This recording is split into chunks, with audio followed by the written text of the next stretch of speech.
네, 안녕하세요. 시작하기에 앞서서 간단히 이제 주최 측 대표님 인사 말씀도 아주 간단히 듣고 또 이렇게 자리 빛내주신 주요 내빈 여러분도 잠깐 소개해드리고 한 5분 정도 그런 시간을 갖고 마이크를 넘기겠습니다. 그래서 오늘 그 건강사회를 위한 치과의사회와 대한치과의원협회 공동주최로 전영찬 전 경기도 치과의사 회장님을 모시고 이런 제목으로 토크 콘서트를 기획하게 되었습니다. 그래서 잘 아시다시피 그 전영찬 전 회장님은 건치 치계업과 함께 그 재미 시절에 그 소수 전문의제에 대한 강한 그렇게 좀 드라이브를 걸으시면서 주도해 오신 분이시는 걸 이제 다 알 것입니다. 그런데 지난 5월에 두 가지 변수, 지난 5월에 그 77조 사망의 위헌 판결, 그리고 또 얼마 전에 해외 수련자분들의 그 전문의 응시 기회 이제 부여하라는 그런 또 중요 변수가 생겼고, 또 바로 얼마 전에 그 전국 치과대학 또 전문대학원 그 학생연합에 또 소수 전문의제를 지지한다는 또 성명서도 있었습니다. 그래서 그 전영찬 전 경기지장을 모시고 국민을 위하고 치과계를 위한 최선의 선택은 무엇인가, 또 우리가 현실적인 방안에 대해서 현실 가능성에 대해서 많이 의문을 제기하죠. 그런 거는 또 무엇인가 같이 토론하고 고민해보는 자리가 되었으면 합니다. 그래서 그 치과의원협회 쪽 인사말은 이렇게 제가 대신했고요. 다음으로는 그 건치 박성표 공동대표님의 인사말을 짧게 들어보겠습니다. 박수로 맞아주시기 바랍니다. 네, 제가 인사말을 굉장히 길게 하는 편인데 오늘은 특별히 짧게 하겠습니다. 건강사를 위한 치과의사의 공동대표 박성표입니다. 그 오늘 제목이 너무 참 마음에 들고요. 첫 번째는. 그리고 오늘은 또 많은 그 저보다 더 선배님도 많이 오신 것 같고요. 또 대치에서 법제 이사님께서도 오셔서 자리를 빛내주셔서 대단히 감사하고요. 또 학생들도 여기 와 있습니다. 이게 이제 그 연세대학교 국가 4학년 학생들인데 건치의 그 학생 특성화 교육이 있는데요. 특성화 교육에 이제 일일 기자 체험이 있어서 같이 참가를 하게 됐습니다. 그리고 이제 짧게 인사 말씀 드리면 세상을 바꾸는 것은 마법이 필요하지 않습니다. 네. 우리에게는 진정성과 그리고 현명함이 있습니다. 바로 그 진정성과 현명함이 세상을 바꿀 것입니다. 그리고 그 선두에 우리 전영찬 전 회장님이 계신 걸로 알고 오늘 뜻깊은 시간이 됐으면 좋겠습니다. 감사합니다. 네, 이강훈 대한치과의사협회 법제이사님께서 오셨습니다. 네. 안녕하십니까. 법제이사 이강훈입니다. 제가 주로 회의에 참석하면 항상 이제 앞에서 발표하거나 진행하거나 좀 그런 이제 답답한 입장이었는데 오늘은 여기서 정말 마음 편하게 정말 좋은 말씀 많이 종사하도록 하겠습니다. 네, 감사합니다. 네, 김용진 건치 부항보건 정책연구회장님 오셨습니다. 그리고 이제 그 다수개 방안에 대해서 또 주도적으로 말씀을 많이 하셨던 이재용 대한치과교정학회 전문의대책위원장님께서 오셨습니다. 네, 일단 그 토론의 열기가 좀 뜨거우실 것 같습니다. 네, 기대가 되고요. 김성일 전 경기도 치과의사회 회장님께서 오셨습니다. 네, 그리고 방금 도착하신 김철수 전 취업회장 후보님이시고 전 법제이사 현 서울대 지대 동창회 부회장님 오셨습니다. 반갑습니다. 네, 그리고 방금 문 열고 들어오신 최양근 경기도 치과의사회 부회장님 오셨습니다. 공교롭게 뭐 다 전임이시고 성씨가 전입니다. 그래서 건치신문 전전 편집국장님께서 사회를 맡아주시겠습니다. 그리고 경기도 치과의사의 전전 지부장님께서 오늘 말씀을 좀 이끌어 주시겠고요. 그다음에 오늘 뭐 토론 방식이나 시간 이런 거는 우리 전양호 선생님께서 소개해 주시고 시작을 하겠습니다. 네, 부탁드리겠습니다. 질문을 먼저 첫 번째 질문 드릴게요. 먼저 요즘 상황을 좀 정리를 해야 될 것 같아요. 한동안 뭐 이렇게 표현하면 그렇지만 좀 조용하지 않았었습니까, 그죠? 대의원총회에서 막 의견이 좀 있긴 했지만 치과계 내부에서는 그렇게 많은 갈등과 토론이 진행되진 않았는데 지난 5월 28일이죠. 70조 사망의 위협 판결이 나고 난 이후에 치과에 좀 많이 불안감을 가지고 있고 거기서 토론도 많이 되고 있고 논쟁도 되고 있는 것 같습니다. 그래서 최근에 어떤 그런 흐름이나 상황들을 간단하게 먼저 정리를 해주시고 시작했으면 좋겠습니다. 그동안 협회에서 2번, 경기지구에서 2번, 협회부터 먼저 전문의에 대한 공청회를 오래 했습니다.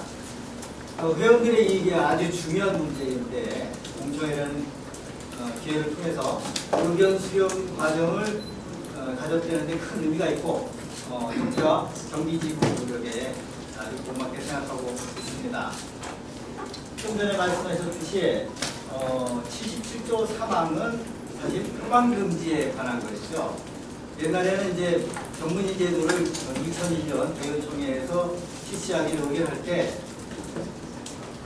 그다음에 전문의 제도 시행위에서 1차 기간은 전문가로 돌아가지 않는다 하고 그걸 정부에 건의해서 시행령으로 5년, 10년이 연장됐다가 26대 집행부 27대 집행부죠. 이수구 회장님 시절에 70% 사망을 국회에서 법안을 만들었습니다. 그런데 이게 이제 헌법재판소에서 위헌 판결이 났는데 근데 이제 또 오해하시는 게 있어요. 이거는 그 70% 사망은 전문 과목을 소망할 시에는 전문 과목만 진료하는 것에 대한 위헌 판결인데 마치 전문의제가 풀려야 되는 걸로 오해되는 것이 있었습니다.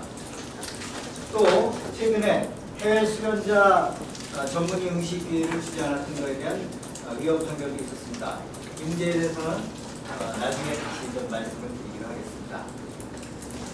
제가 기억하기로는 최소한 2년 전부터 지난 대의원총회까지 도수 전문의제를 도수하라는 결의가 있었습니다.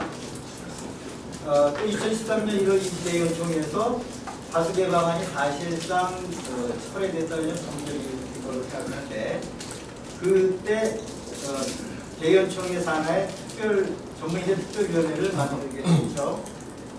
근데 거기서 이제 연구 결과 대의원총회에서는 결국 또 소수 전문의 보수로 결의되었습니다. 협회 집행부는 사실 저희 치과의사 협회의 최고 의결기관입니다. 집행부는 최고 의결기관인 대의원총회의 의결을 존중해야 됩니다. 그래서 그 의결사항을 어떻게 실행해야 될지 노력하는 것이 당연하다고 생각하는데 이런 문제에 대해서 지금 협회가 도수 전문의 보수에 대해서 어떤 노력을 하고 있는지 궁금합니다.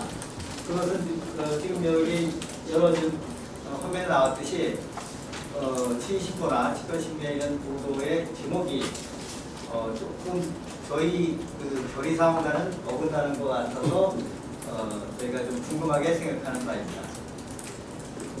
올해 대의원총회라는 참고로 이제 복지부에서 예전에 제시했던 전면 개방안을 다시 치과에서 받아들여줬으면 좋겠다 해서 대의원총회 상정을 했던 거고요. 그게 다시 부결돼서 다시 소전문제를 추진하자는 그런 결의가 났던 상황이고요. 잠깐 보완을 하자면 최근에 이제 그 복지부에서도 이제 제도 개선을 위한 위원회를 꾸리고 좀 진행을 하고 있는 것 같아요. 사실 뭐 내년이면 이제 교수 전속치료 전문의 특례도 끝나고요. 그다음에 아까 잠깐 말씀하셨지만 해외 수련자 위헌 판결 난 것도 2016년까지는 제도 개선해라라고 이제 헌법재판에서 판결이 났기 때문에 아마 복지부도 그런 것에 초점을 맞춰서 좀 제도 개선을 하려고 하는 움직임이 있는 것 같습니다. 좀 그러면 좀 우려는 되는 부분이 있긴 하지만 어쨌든 그런 움직임이 있는 건 사실이고요. 좀 본격적으로 좀 이렇게 좀 구체적으로 들어가 봤으면 좋겠습니다. 사실 아까 잠깐 언급하셨지만 7월에 10월에 시험에서 1차 공채가 있었고요. 8월에도 또 8월인가요? 9월인가 2차 공채가 있었는데 1차 공청에서 이제 취업이 이제 안을 또 제시를 하셨습니다.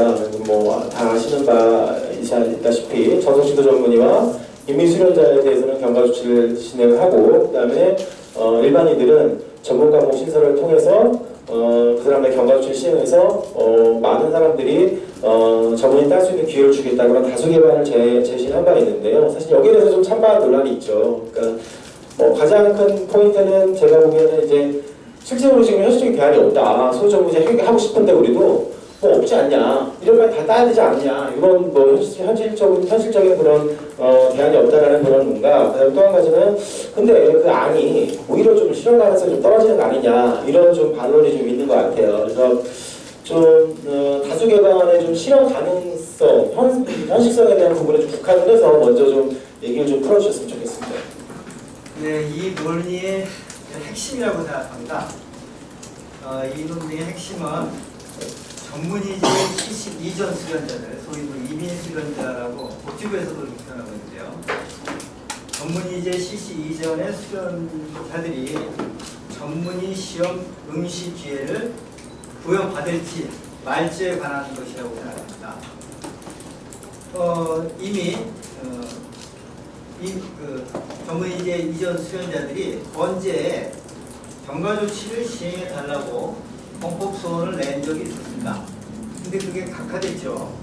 소위 부진정 입법 부작이라는 저도 처음 들은 아주 복잡한 용어로 즉 그 부진정 입법 부작이는 법령 공표되고 나서 90일 이전에 제소를 해야 되는데 지일 경과됐다고 해서 기각이 됐습니다. 그래서 현재는 헌법재판소에서 이전 수료자들이 경과 조치를 못 받게 되어 있는데 또 이제 제 주장이 어떤 혹시 오류가 있거나 보충 말씀이 있으면 그런 의견 가진 사람이 말씀해 주시기 바랍니다. 저희가 생각하기에 전문의제 시정 이전 수련자들이 경과 조치를 통해서 전문의 자격을 받기 위해서는 첫 번째, 새 전문 과목을 신설하고 신설 과목을 만들고 그 신설 과목 경과 조치 시행할 때 기존 수련자에게도 경과 조치를 시행하거나 아니면 보건복지부 장관이 전문 시행 규칙을 개정해가지고 경과 조치를 시행하는 것이라고 생각합니다. 그런데 이 두 가지를 피해 나가기 위해서 다수 개방안이란 그러니까 첫 번째죠. 두 번째보다는 첫 번째를 11번째 전문 과목을 신설해서 신설 과목의 경과 조치를 할 때 기존 수련자들이 전문의 취득 기회를 받자 하는 것이 이 논쟁의 핵심이라고 생각하는데 이게 조금 변질돼가지고 좀 일반인들이 곤란스러워하는 것 같습니다. 그러니까 지금 선생님께서 말씀하신 핵심은 그러니까 지금 뭐 다수 개방안이라고 하지만 실질적으로 여러 가지 현실적인 방안 생각을 해봤을 때는 이미 수련자들한테 경과 조치를 수여하기 위한 어떤 그런 노력들이다. 실질적으로 그런 지적이신 것 같은데 근데 그럼에도 불구하고 아까 뭐 현실적인 부분을 얘기했지만 그러면 이미 수련자가 따고 저도 일반이거든요. 여기 계신 분들 다 따고 그러면 좋지 않을까요? 뭐 그런 지적도 있는데 여기에 대해서 어떻게 생각하세요? 글쎄요. 이제 신설 과목에 대해서 좀 한번 생각을 해봐야 될 것 같습니다. 먼저 그 신설 과목이 전문 과목으로서 필요한가? 또 신설 가능할까? 자, 전문 과목이 만들어지려면 학회도 있어야 되고 학부에서 그 과목에 대한 교육도 있어야 되고 각 대학에 수련 과목이 과가 설치돼야 할 것입니다. 근데 지금 이 세 가지가 다 좀 미비한 걸로 알고 있고요. 그 다음에 지금 여러 가지 서로는 있지만 가장 비슷한 걸로 소위 AGB가 막연한 대안으로 떠오르는 것 같은데 지금 치과 전문의 과목 중에 세계에서 AGB가 전문 과목으로 있는 나라가 있는가입니다. 우리나라는 지금 치과 전문 과목을 10개를 시행하고 있습니다. 아마 제일 많은 축에 속하죠. 2개 과목을 하는 데도 있고 5개 과목을 하는 데도 있고 미국은 아마 8개로 알고 있습니다. 그래서 이 문제에 있어서도 좀 문제가 된다고 생각하고요. 두 번째는 경과 조치 자체가 큰 부담이 될 거라고 생각합니다. 우리가 이제 추측을 해보면은 전례를 이렇게 다 살펴서 추측을 해보면 최소 200시간 이상의 교육이 필요할 것 같습니다. 그러면 거기에 들어간 시간과 비용이 만만치 않을 건데 또 이 그 경과 조치가 그냥 앉아서 강의 듣고 페이퍼로 이렇게 듣는 그런 걸로만 될 것인가? 그거는 아닐 것 같습니다. 그거보다는 실습과 환자를 직접 보는 그런 과정이 아마 요구될 거로 생각이 되는데요. 그런 거를 소화할 수 있는 시설이 되겠나? 전문의 관련 판결을 보면요. 전문의 수련 과정은 술기를 도제식으로 교육하는 과정이 포함되어야 한다는 글이 여러 차례 언급이 됩니다. 그 다음에 세 번째는 이런 과정에서 학생들은 철저하게 소화해야 됩니다. 즉 지금 현재 기존의 10개 과목 수련 과정에 전공이 못 들던가 또 새로 신설되는 11번째 전공이 수련 과정에서도 못 들면은 경과 조치도 받을 수 없기 때문에 영원히 일반인으로 남을 수밖에 없습니다. 아주 소수의 극소수의 일반인으로 남을 수밖에 없습니다. 그렇다면은 뭐 제가 얘기했듯이 100%다 수련 받게 할 수 있을까 원하는 사람들 그게 가능할지 여러분들의 판단에 맡기겠습니다. 예, 감사합니다. 그 마지막에 지적하신 부분은 이제 모자병원이라고 해서 이제 수련기간 늘리겠다 하고 치과 취업에서 제시를 했다는 걸 알았는데 그 부분에 대해서 뭐 나중에 또 얘기가 나올 수 있을 것 같고요. 잠깐만 아까 말씀하신 팩트 중에 이제 200시간 부분은 이제 시험에서 법령 개정안을 나온 걸 보면 3년 이상 치과 의료 업무 종사자가 200시간 연수 교육이고요, 그죠? 가정의학과는 옛날에 300시간이었습니다, 참고로. 그리고 그게 이제 1년에 200시간은 불가능하고요. 1년에 120시간 이하니까 2년에 걸쳐서 따야 되겠죠. 네, 그래서 그런 사실관계는 좀 확인을 했으면 좋겠고요. 그리고 또 중요한 건 함정은 이제 실제로 연수교육 받으면 바로 자격증 주는 건 아니죠. 그렇죠? 시험도 봐야 됩니다. 그렇죠? 시험 봐야 되는데 그중 이제 7년 이상 치과의료 종사자들은 이제 1차 시험 면제 특례 규정이 있긴 한데 어쨌든 자격증 그대로 주는 건 아닌 것 같아요. 제가 법령을 보니까 아마 그렇게 된다면 오히려 진짜 전문이라고 표현은 그렇지만 다른 전문의 선생님들이 오히려 소송을 걸겠죠. 자격 없는 놈들이 전문이 됐다고. 어쨌든 그런 부분이 좀 팩트가 좀 있는 것 같고요. 일단 정리를 하고요. 이 부분은 또 나중에 또 주무 과정에서도 많은 얘기가 나올 것 같고요. 그 헌법 재판 과정을 좀 보겠습니다. 지금 하나는 판결이 났고요. 해외 기술연자들은 판결이 났고 지금 또 국내 기술연자 판결이 남아 있는 걸로 알고 있습니다. 그래서 근데 좀 아쉬운 점이 있어요. 저희가 2차 토론회 때, 2차 시험 공청회 때 건치가 이제 치과의료 전달책이라는 부분들을 많이 지적을 했는데 사실은 치과 전문의가 그냥 그 자체가 중요한 게 아니잖아요. 그게 어떤 보건의료 전달책을 규정짓는 그런 중요한 정책적인 사안이죠. 보건의료 정책적인 사안이죠. 그리고 의료인력 양성이라는 우리가 이제 정말로 의료인력 양성을 시장에 맡기는 건 아니지 않습니까? 국가에서 적절히 관리하고 뭐 저희 내부의 토론을 통해서 정하고 국민들의 지지를 받아야 되는 건데 그런 부분들이 지금 이제 좀 너무 개인의 권리에 국한돼서 뭐 법원에 이제 호소를 걸고 법원이 판결 내리고 거기에 따라서 저희는 좀 딸려가고 이런 좀 아쉬움이 좀 있어요. 이런 부분들에 대해서 어떻게 생각하는지 보셨습니다. 우리가 뭐 사실 치과 의사들이 전문의제 문제에 있어서는 그동안 전문의제도가 진행되기 전에 의과 전문의들이 뭐 좀 한 수 밀리는 것이 아닌가 이런 생각도 좀 많이 한 것 같습니다.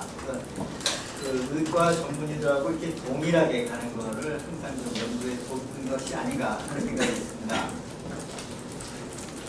근데 사실 이제 우리나라 의과 전문의도 90% 이상이 된가요? 다 과잉 배치라고 얘기하죠. 개선이 필요하다는 얘기들은 많이 나오고 있고 외과 전문의들 뭐 치료도 그렇지만 뭐 외과 거의 안 보죠. 뭐 비만이나 뭐 피부과 이런 거 하고 그랬습니다. 특히 메르스 사태 이후에 복지부에서도 전문 과목별로 적정 인원을 다시 산출해야 할 필요성이 있다고 외과 전문의고요. 그런 얘기가 나오고 있습니다. 한편 치과는 치의학은 일반 의학하고는 좀 다르죠. 대부분적으로 매우 제한된 부분을 담당하고 있습니다. 또 평생을 두고 다뤄야 할 만성 퇴행성 질환을 대상으로 하고 있습니다. 많은 연구 자료에서 언급하고 있듯이 대부분의 구강 질환은 일반 치과 의사도 담당할 수 있다고 하고 있습니다. 우리 일반 의과 전문의가 1차 의료기관에서 담당하는 거하고 치과 전문의가 1차 기관에서 담당하는 거 분명히 차이가 있다고 생각합니다.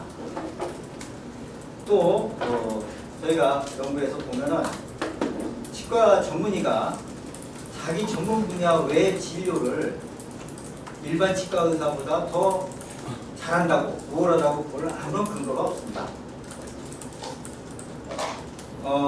2001년 대의원 총회에서 치과 전문의제를 실시할 때 전문의 배출 인원을 졸업생 8% 이하로 하기로 했습니다. 이건 이제 2001년 대의원 총회 결의가 아니라 그때 시행위에서 전문의제로 시행위에서 8%로 하기로 했습니다.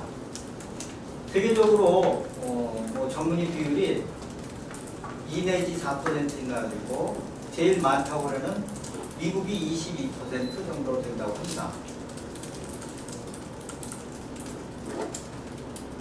그럼 전문의는 많을수록 좋은 걸까요? 이 문제는 요 말은 2001년 말 2012년 말 협회 전문의제도 개선 방안 및 향후 전망에 대한 공청회에 당시 보건복지부 국장님이 참석하셔서 말씀하신 겁니다. 여러분들 지금 학부생들도 있지만 우리 보건학에서도 배우고 그 지난번에 김영진 선생님이 많이 공청회 때 말씀하셨듯이 의료 전달 체계라는 것이 있는데 전문의가 많을수록 좋을까요? 그러면 좀 더 나가서 치과 의사는 많을수록 좋을까요? 여기에서 치과 의사 선생님이 어떻게 생각하십니까? 그걸 보면은 참 우리나라 의료 제도에 관해서 가장 핵심적인 업무를 담당하고 계시는 국장님의 말씀인데 제가 이렇게 보면은 지금 현 정부나 정치권에서는 국민 건강권 보장보다 의료 영리화를 추구하려는 의지가 강한 것 같습니다.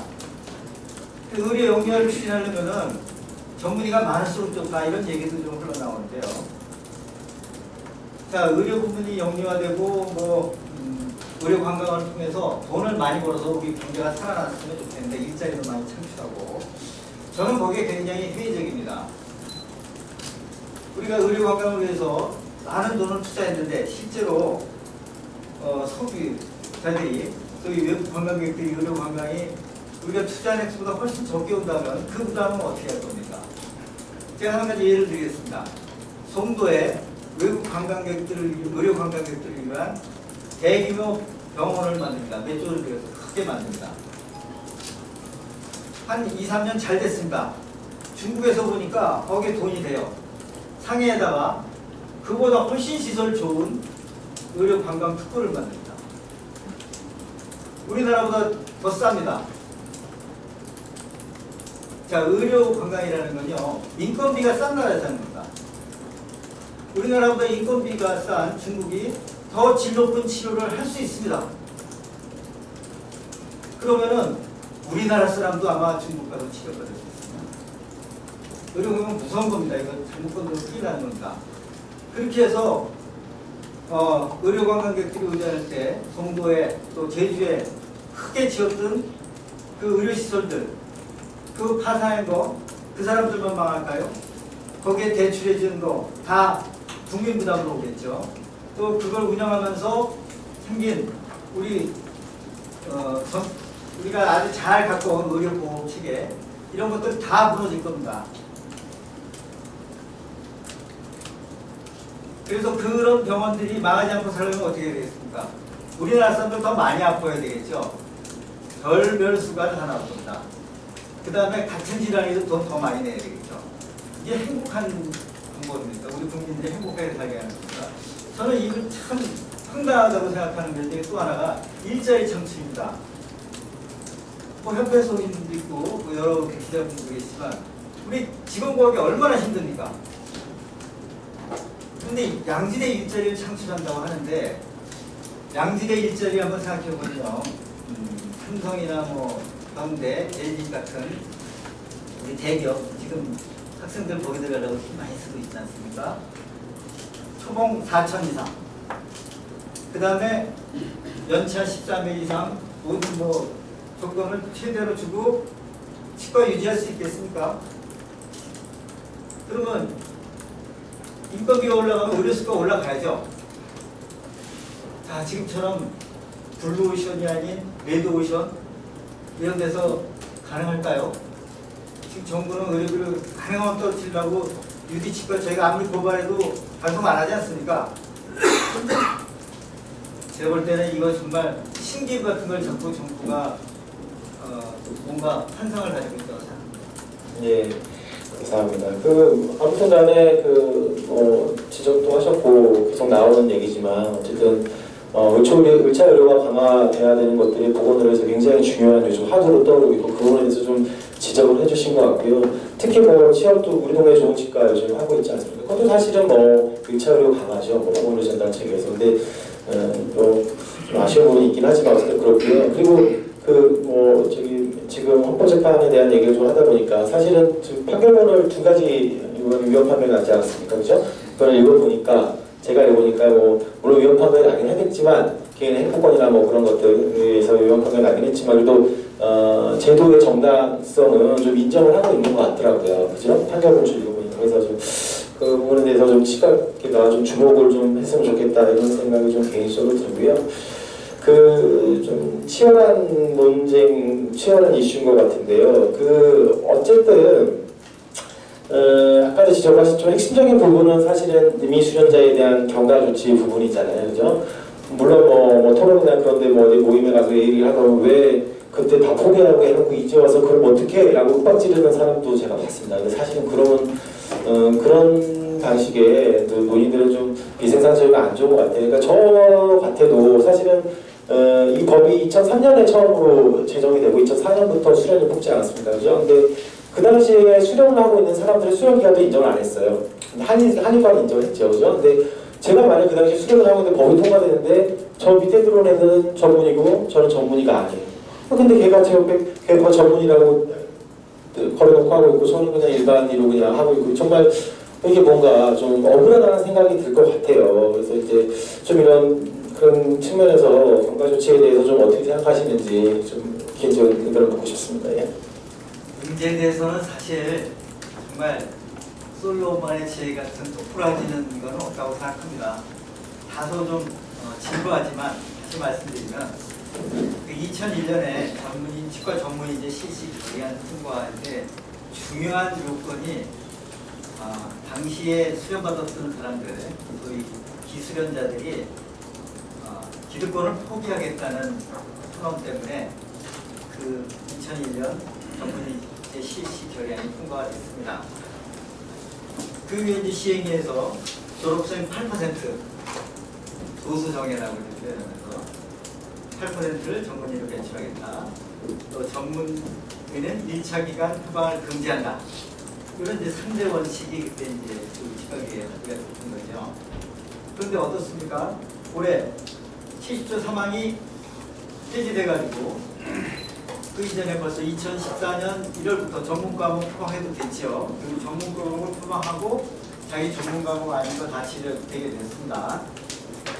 또 지금 졸업생의 약 40%가 전공의로 남죠. 벌써 전문의제 시행되고 나서 전체 치과의사의 약 7%가 전문의가 되었습니다. 그러니까 이런 상황은 전문의제 시행 이전 수료자들한테는 당연히 억울한 상황입니다. 그거는 사실은 다른 모든 치과의들이 공감하는 사항이라고 생각을 합니다. 그러나 그게 다른 방향으로 좀 생각해 볼 수 있습니다. 현재 전공의 수를 즉 졸업생들의 약 40%를 뽑는다 하더라도 그런 제도가 계속 지속이 된다 하더라도 앞으로 15년 후 2030년에 전문의 비율은 아무리 과대 계산을 해도 20%를 넘지 않습니다. 아까도 잠깐 말씀드렸지만 미국의 전문의가 22%입니다.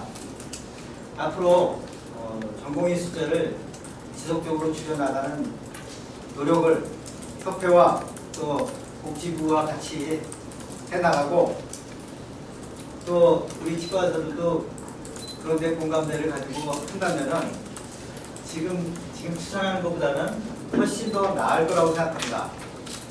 만약 전문의제 CC 이전 수련자들한테 그들이 원하는 대로 전문의 응시 기회를 준다면, 뭐 여러 가지 얘기 있습니다. 다 응시하지 않을 것이다. 아주 일부 극소수만 지금 전문의 시험과 똑같이 보는데 그 어려운 걸 누가 다 공부해서 하겠냐.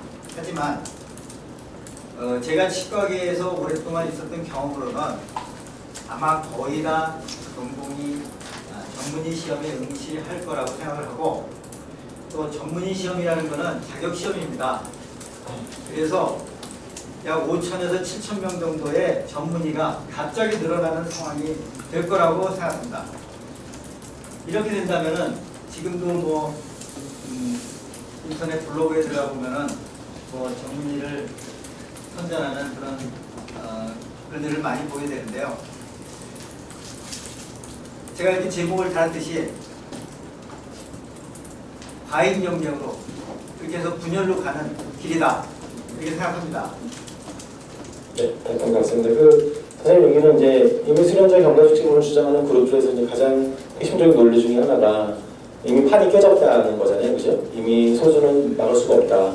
그러니까 다 따야 되겠다라는 건데, 선생님 지적하신 바는 아니다. 그래도 여전히 희망이 남아있다. 여전히 그대로 이 상태를 유지하더라도 그렇게 큰 타격은 없을 것이다 라는 부분을 지적해 주신 것 같고요. 아까 얘기하신 것 중에 미국 치과 전문의 비중이 22%는 사실은 ADA, 그러니까 미국 치과의사 협회에서 인정한 전문의는 한 10% 내외로 제가 알고 있거든요. 네, 그래서 22%는 미국에서는 이제 치과 수련을 하면 거의 그냥 전문의 역할을 하는 것 같아요. 그죠? 문건을 보니까 그렇더라고요. 그래서 그 비중이 한 20%, 뭐 이게 토론회마다 뭐 10% 된 뭐 20% 얘기가 나서 좀.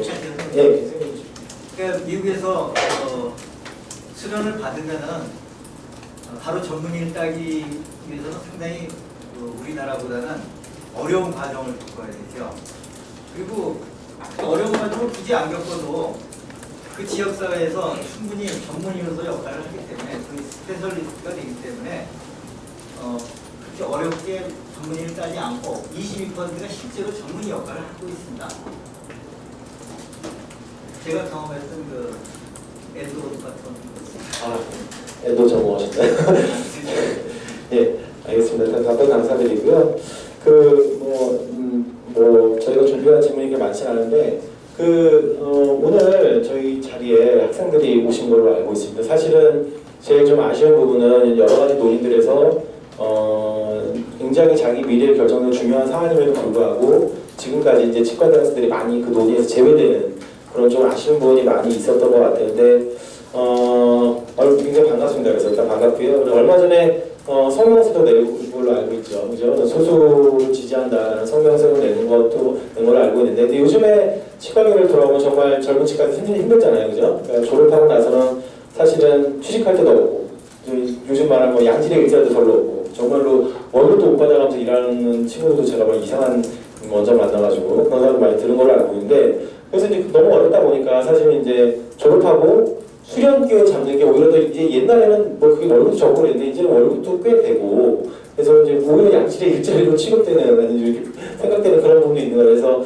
일각에서는 이렇게 되면 뭐 소수로 가면 전공이 노출되고 뭐 여러 곳에 전문 과목도 쉽지 않으면 오히려 뭐 배울 기회도 좀 줄고 일자리도 줄어드는 거 아니냐, 이런 좀 컴플레인도 좀 있을 것 같아요. 거기에 대해서 조금 이렇게 얘기해 주시고, 또 관련해서 학생들한테도 오랜만에 왔으니까 좀 얘기 좀 하셨으면 좋겠습니다.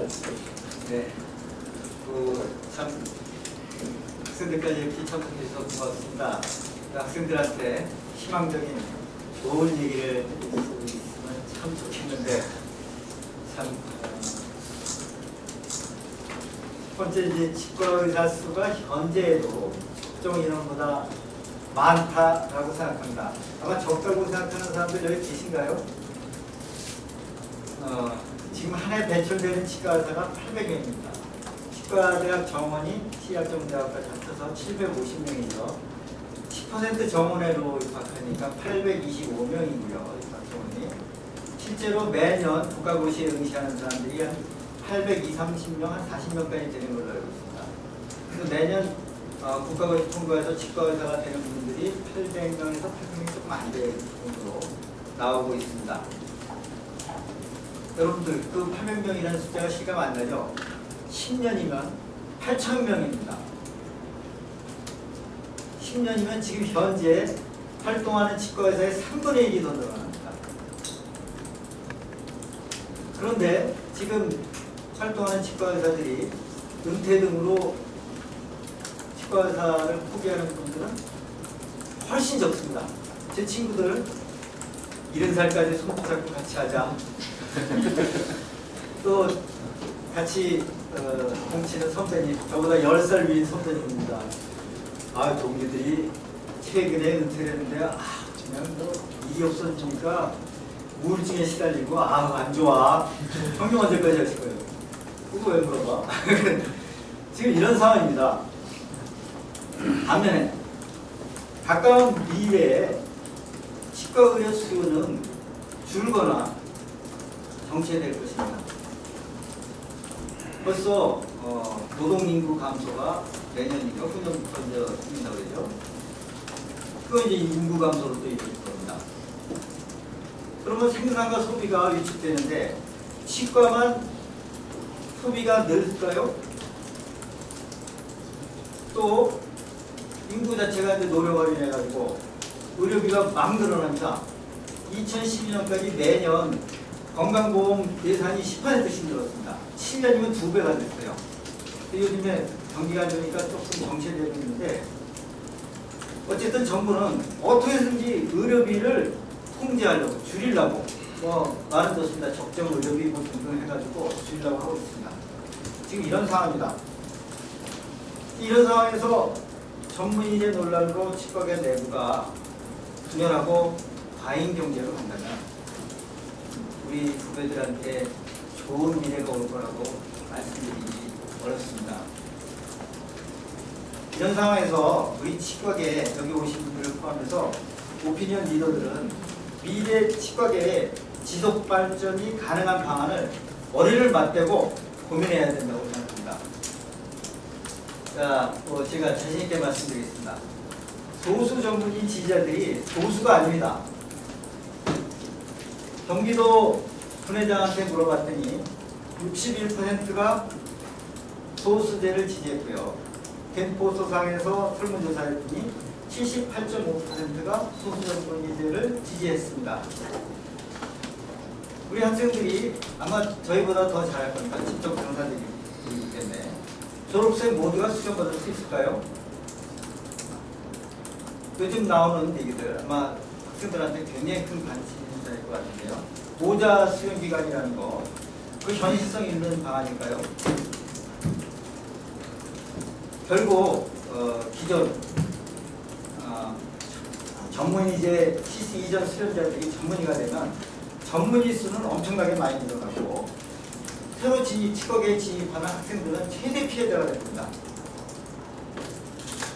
또한 최근에 팔때 아까 나중에 말씀드리는 것 같습니다. 해외 수련자들한테는 전문의 취득 기회를 주지 않았던 소위 치과의사 전문의 수련 및 자격 인정에 관한 규정 18조가 있습니다. 의과 쪽은 해외 수련자들이 전문의 응시를 할 수 있는데 치과는 그게 없었습니다. 그 규정이 없어서 위헌으로 결정이 되는데 이게 여기 우리 덴탈 포커스 서양권 대표님도 계시면 거기에 아주 잘 실렸더라고요. 그 논점이 소위 이 헌법재판소 판결로 인해 가지고 소위 기존 수련자들도 그 전문의 제도 실시 이전과 이후 관계없이 전문의 응시 자격이 있는 건지 아니면 전문의 제도 실시 이후에 해외에서 수련한 사람들한테 전문의 응시 기회가 있는 건지 이건 아마 법적인적으로 다시 한번 좀 우리가 알아봐야 되겠지만 상식적으로는 전문의 제도 CC 이전 사람들한테 그 의식해 준다는 거는 아마 국내하고 역차별이 되니까 쉽지는 않을 거라고 생각하고 있습니다. 근데 여기서 사실 중요한 거는 말이죠. 중요하고 아주 심각한 겁니다. 그 헌법재판소 그 제소하는 거 보면은 우리나라 치과의학이 발전하기 위해서 해외에 가서 전문 과목을 많이 수련을 받아서 우리나라의 제자들을 가르쳤고 또 실제로 우리가 외국에서부터 그 치약이 전문되지 않았습니까? 우리나라 임상을 많이 발전시켰다 하는 그런 논문을 상당히 많은 자료를 가지고 헌법재판소에 낸 걸로 알고 있습니다. 그래서 이제 헌법재판소에서는 해외 수련하는 사람도 우리나라에서 전문의 받기 위해서 또 수련한다는 거는 너무하니까 수련 받은 걸로 인정하고 전문의 자격 응시 시험을 보게 하자, 응시기회를 주라 이렇게 판결이 난 건데요. 그런데 우리나라에서 수련받고 전문의 하는 사람 미국 가서 전문의 응시할 수 있나요? 일본 가서 응시할 수 있을까요? 이런 법은 없습니다. 헌법재판소는 뭔가 착각을 하지 않았나 생각을 합니다. 자, 그러면 미국과 일본에서 수련하는 사람만 응시기회를 줍니까? 가능하다고 생각합니까? 예를 들어 중국 가서 수련을 받고 왔습니다. 중국이 G2 국가입니다. 중국이 이걸 외교 문제를 걸었을 때 우리가 어떻게 할 겁니까? 그래서 제가 학생들한테 얘기했어요. 혹시 수련을 받아야 우리 치과계에서 살아남을 수가 있는데 수련 기회가 없었다. 그럼 중국 가서 수련 유학을 가야겠다. 이런 걸 고민해야 되겠습니다. 그러면 비싼 학교 내고 치과대학 졸업했는데 수련 받으려고 또 비용을 들이죠. 취재비나 뭐 비용 많이 들이죠. 그리고 각국마다 수련 기간이 다릅니다. 자, 이런 문제에도 우리가 좀 심각하게 생각해 봐야 되기 때문에 이 판결 말미에 이런 게 있습니다. 보건복지부를 지칭하는 거겠죠. 이 해당 기관이 내년 12월 31일까지 이 규정을 바꿔라라고 되어 있는데 저는 치과계가 우리 치과의사들의 총리를 다 모아서 이 부분에 대해서 자격을 엄격히 제한하는 규정을 만들어야 된다고 생각합니다. 그리고 이 문제는 뭐 우리가 옛날에 미국 갔다 와서 공부했으면 한수 위에 보고도 이런 것이 아니라 진짜 세상이 달라졌기 때문에 글로벌 스탠다드에 맞게 판단해야 된다고 생각합니다. 그 해외 수련자 부분은 그 판결문을 읽어보면 그러니까 아예 조항이 없었거든요. 그러니까 해외 수련자들이 아무리 수련을 받아도 아무도 전문의 시험을 볼 수 없었는데 그러니까 그게 너무 과도하다는 거죠. 그죠? 과도하다는 거지. 뭐 이렇게 그런 거 제한하는 것들이 불필요하지 않다라고 되어 있습니다. 그러니까 어떤 수련 과정의 균질성이나 통일성이나 그런 것들을 무조건 뭐 해외 수련을 다 주는 것들은 뭐 합리적이지 않다 오히려. 그렇지만 지금 아예 이렇게 아무것도 안 해주는 거는 좀 이렇게 규제가 과도하다라는 뜻이지 무조건 다 풀어줘야 되는 건 아니기 때문에 뭐 나중에 이제 대체법을 하겠지만 거기에 대해서 이제 취업이나 복지부나 저희 치과의가 많이 얘기를 하는데 좀 합리적으로 좀 규제할 수 있는 법안을 좀 만들 수 있지 않을까 좀 기대가 되고요. 아까 지금까지 말씀하신 마지막 질문에 대한 이제 답변은 이제 사실 뭐 전문의 중심의 치과의료 체계죠. 전문 다수 전문의가 대명이죠. 그런 것들이 이제 결코 대다수의 치과 의사한테 유리할 건 없다라는 좀 지적인 것 같아요. 이렇게 정리를 하면 될 것 같고요. 제가 사실 이 자리에 온 거는 제가 우리 전현천 회장님하고 저번에 선거도 같이 치렀고 전에 우리 선거 캠프에서는 전문에 관해서는 여러분 다 아시다시피 소수 전문의를 제한하는 겁니다. 대의원총회 의결사항과 마찬가지로 그리고 우리가 어차피 전문의를 하려면은 전문의다운 전문의를 하자라는 게 저희 지론이었고 그 이후에 저희 뭐 사석에서도 만나든지 변화된 상황은 없습니다. 그래서 저희 여러분들이 다 전문에 관해서는 그때 저희들이 얘기한 바와 똑같다고 생각해 주시면 되고 오늘 그 저희가 이 자리를 같이 하면서 제가 느낀 거는 물론 아까 저도 소개해 주셨지만은 오늘 참석하신 분들 면면을 보면은 우리 치과계의 여러 가지 그 직역을 대표하시는 분들이 많이 오신 것 같아요. 그래서 사실은 오늘 뭐 제가 이런저런 얘기하는 것보다는 그런 아주 정말 가식 없이 서로 할 말 다 하고 거기서 뭐 난상 토론이 되든지 뭐 여기서 해답을 찾을 수는 없습니다. 우리가 40년, 50년을 고민한 거를 오늘 그 건지신문 토론에서 해답을 찾기는 어렵다고 보는데 하지만 그런 정말 서로 직접적으로 대면한 상태에서 서로 말하기 좀 껄끄러웠던 분들도 두 분들도 오늘 가감 없이 얘기가 다 나오면서 그거를 우리가 화두로 계속 논의해가면서 해답을 찾는 게 바람직하지 않느냐 그런 면에서 이 자리를 의미를 두고 싶고요. 사실은 오늘 아까 소개해 주신 대로 학생 대표도 와 있는 것 같고 학생 누군지 모르겠습니다만 또 여기 제 옆에 교정과 수련이 우리 저도 교정과 수련했습니다만 같은 그 후배죠. 근데 교정과 입장이 아주 어렵다는 건 여러분 다 아시는 바와 같고 저도 교정과 출신이지만 저도 그런 면에서는 제가 교정과 입장하고 꼭 같이 한다는 건 아닙니다. 여러분 다 아시겠지만 그런 건 절대로 아니고요. 여기 우리 그 이재원 선생님 같이 입장이 어려운 분은 오늘 뭐 가감없이 말씀해 주셨으면 좋겠고 또 특히 오늘 그 이감원 법제이사 오셨지 않습니까? 이감원 법제이사가 플로우에서 또 뭐 말씀을 또 하실지 모르겠습니다만 또 협회 입장에서 할 수 있는 말도 하면 좋을 것 같고 그런 난상 토론의 자리가 됐으면 좋겠다는 말씀만 드리고 제 입장은 그 정도로 말씀드리겠습니다. 감사합니다. 지난번 뭐 경기지부 토론회를 시작으로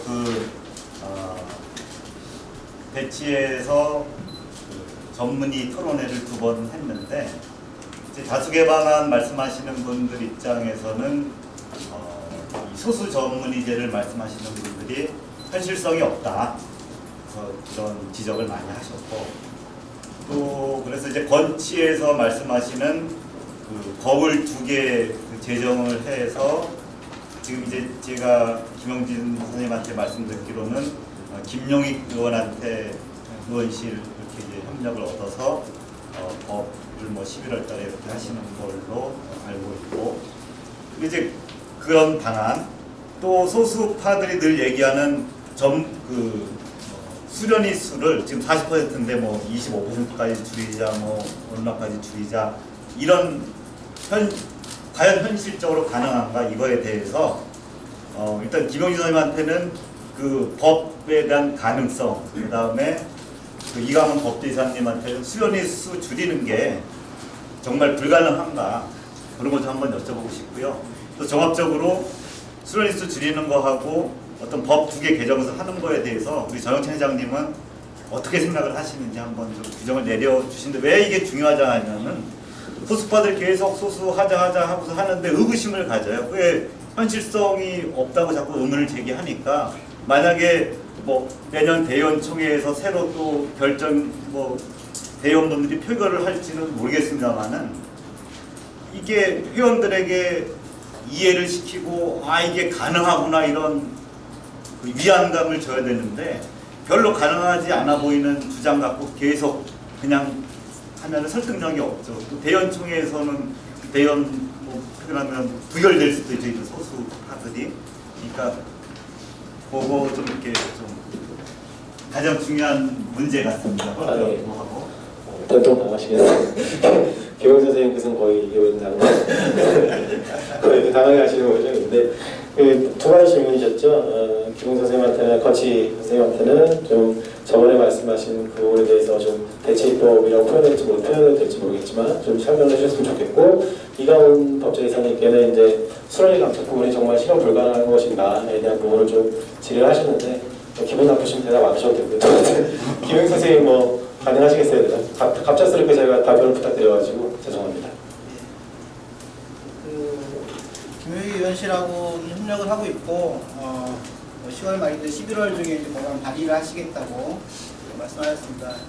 법 개정은 뭐 그게 이제 치과 전문의 제도에 대한 부분만이 아니라 뭐 우리나라 의료 전달 체계가 법의 규정이 제대로 안 돼 있거든요. 그래서 그런 법 개정 그런 법안을 만드는 게 필요하다는 거는 뭐 지난번 메르스 사실 이제 많이 논의가 나왔었고 또 의과 쪽에서는 뭐 의원하고 병원하고 종합병원 서로 경쟁하는 이런 그 안 좋은 관계가 있기 때문에 그런 부분을 갖다 좀 그 법안에서 문제법에서 규정을 하자라는 걸 취지는 이미 그 김효희 교수님이 갖고 있었고, 거기에 이제 저는 이제 치과 부분은 의과로는 다르기 때문에 치과는 전문의들을 갖다가 2차로 2차 기관으로 좀 설정을 해서 그렇게 이제 해야 된다라는 말씀을 드렸고, 그리고 이제 일반인 수련 과정을 좀 법안에 넣어서 그 치과대학병을 표방했을 경우에는 주로 자기의 전문 과목을 위주로 진료해야 된다는 식으로 이제 법안을 좀 이렇게 그 개정을 하면은 위원 문제도 좀 해결을 하고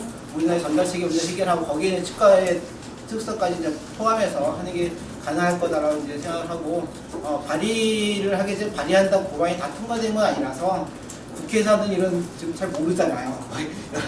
청와대에서 수신하는 것도 안 되고 있고 뭐 여당에서 하는 건 안 되고 있어서 이게 어떻게 될지는 뭐 지켜보고 노력을 해야 되겠지만은 어쨌든 의료 전달 체계가 필요하다는 거는 뭐 국민적으로 인식하고 많은 언론에서 얘기를 하는 부분이기 때문에 지금에서 그런 부분이 개정이 되면은 그건 치과 전문의 문제 해결에서도 상당히 좋은 그 기회가 될 수 있고, 일반인과 치과 전문의가 상호 협력을 하는, 경쟁에 협력하는 그런 이제 분위기와 제도를 만들 수 있겠다라고 생각을 하고 있습니다. 네, 저번 2차 공청회 때 이런 주제 활동하셨고 여기에 대해서 토론이 있었는데, 그럼에도 불구하고 또 이렇게 김현 선생님한테 또 다른 질문이나 하실 말씀 있으신가요? 네. 특별한 한 가지만 추가로 말씀드리면은 앉아서 한 가지 추가로 말씀드리면 그때 두 가지 법을 말씀하셨는데 2차 기관에서만 전문의가 진료하는 건 어떤 보면 이제 이연주법하고 약간 그 똑같지는 않지만 취지가 비슷해 보이기도 하고, 그런데 그래서 전문의 수가를 50%더 이렇게 하겠다 그러는데 거기에 대해서 그 의과에도 없는 그런 이야기고, 또 그렇게 했을 때 지금 국민건강보험공단의 그런 보험 그 이제 우리 의사들한테 주는 급여가 결국은 총액 갖고 뭐 메디칼, 치과, 한방 나눠 먹는 시스템인데, 그렇게 되면 그게 과연 치과만 가능하려는가 그런 거를 고려해봤나 이런 의문도 많더라고요. 그래서 그 법의 실현 가능성은 둘째 치고 그게 과연 전 치과의사들에게 쉽게 동의를 구할 수 있을까, 그것도 한번 우리가 좀 생각을 좀 해봐야 되는 부분이라고 그냥 그런 의견 드리고 싶습니다. 답변을 드리자면은 그 부분에 대해서는 이렇게 지금 법 개정하고는 좀 다른 문제입니다. 그거는 그 법안이 아니라 이제 그 대통령령이나 보건복지부령에서 뭐 심지어는 그 국민공단 보험 그 공단 내에서의 규정에서 이제 관련되는 부분인데, 쉽게 얘기하자면 지금은 그 치과의 수가가 의원급과 그 병원급, 종합병원급의 그런 수가가 달라요. 그 기관에 따라서. 그래서 그 치과대학 병원에서 일반이가 수련받는 친구들이 틀릴 해도 상급종합병원 그 치과대학 병원의 수가를 받습니다. 전문의가 전문의 수가를 받는 게 아니라 그 전문의, 보철 전문의가 개원을 해가지고 의원으로 해서 하면은 의원급 수가를 받아요. 이건 합리적이지 않죠. 그래서 지금의 수가 체계가 그 의료전달 체계가 의과 의료전달 체계 속에서 됐기 때문에 그런 문제가 있어서 그런 부분들이 실제로 그런 그 의원급, 병원급, 종합병원급까지 그 차이가 있고, 그걸 갖다가 그 차이가 아니라 일반의와 전문의로 바꾸자. 그래서 전문의가 특히나 뭐 이렇게 엔도나 이거 할 때는 제대로 수가를 못 받기 때문에 그 일반 전문의가 이제 개원해서 엔도로 먹고 살 수 있게, 보존 과목을 먹고 살 수 있게 해주려면 그런 정도의 개정이 필요하다는 부분이고, 그거는 이제 법하고 법 뒤에 사실 문제죠. 의료전달이 규정이 되면 그거에 따라서 그런 그 1차, 2차가 달라지기 때문에 거기에 따라서 달라질 수도 생각이 들고, 그리고 얼마 전에 이제 그 복지부에서도 전문병원이라고 있어요. 뭐 척추수술이나 뭐 이런 전문병원에 수가를 갖다가 올려주겠다라고 약속을 한 바 있습니다. 근데 전문병원에 대해서 올려주면서 왜 치과 전문에 대해서 올려주지 못하는가? 누구나 다 문제 제기를 할 수 있고, 좀 문제 제기해야 한다고 생각이 들고요. 그래서 전문의가 자기 전문 과목을 중심으로, 물론 돈을 좀 더 잘 벌 수 있는 보철과나 뭐 교정과는 보험이 안 되는 부위가 많기 때문에 좀 다르겠지만은, 그렇지 않은 뭐 취준과나 보정과나 뭐 이런 경우에는 글쎄 상당히 문제가 되기 때문에, 그래서 그런 부분의 개정의 노력이 필요하다는 부분이고, 그것이 이제 그 의료전자 체계의 개선과 더불어서 그 시기에 같이 되면은 뭐 일반인은 일반인 그대로의 저걸 유지를 하더라도 전문의가 좀 더 받을 수 있는 비율로 따지면 그다지 많이 늘어나지 않거든요. 상급 그 병원급에서 받는 지금 치과병원에 돼 있는 것도 일반인가 치과병원을 개설해서 높은 수가를 갖고 있잖아요. 그래서 그거를 갖다가 오히려 떼서 전문의가 그 수가를 갖다가 받을 수 있는 게 제대로 만들어진다면 그다지 많은 재정이 투입이 안 되고 가능하다. 근데 그것은 법 개정 사안이 아니라 그 대통령령이나 아니면 공단에서 그거 규정만 바꾸면 되거든요. 그 가산율을 바꾸는 방식이 충분히 가능하다고 생각이 들기 때문에 지금 당장은 아니지만 이제 의료법 개정이 되고 해서 추진을 하면은 뭐 50%까지 됐으면 좋겠다는 게 제 소망이지만은 뭐 차츰차츰 그렇게 만들어 나가야 되지 않을까라고 생각합니다. 네, 그 근처에서 제시한 안에 대해서 전문 공정에도 많이 얘기가 됐기 때문에 여기까지만 정리하는 걸로 하고 이강훈 교수님 아까 수련회 남친 포함해서 힘드시겠지만 아니 제가 오늘 올 때는 정말 아무 말을 안 하려고 하고 왔습니다. 근데 이게 본의 아니게 제가 발언을 하게 됐네요. 이제 크게 이제 두 가지 관점에서 말씀을 드리겠습니다. 하나는 이제 제 개인적인 그러니까 협회 담당 이사로서 많이 개인적인 생각을 먼저 말씀을 드리겠습니다.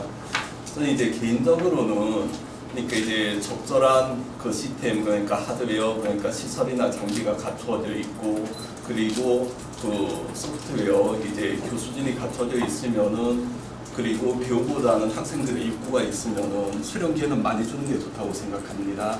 개인적으로는. 그리고 그 지금 이제 그런 이제 그 심사 그런 기준 자체는 해마다 계속 엄격하게 상향 조정되어 있습니다.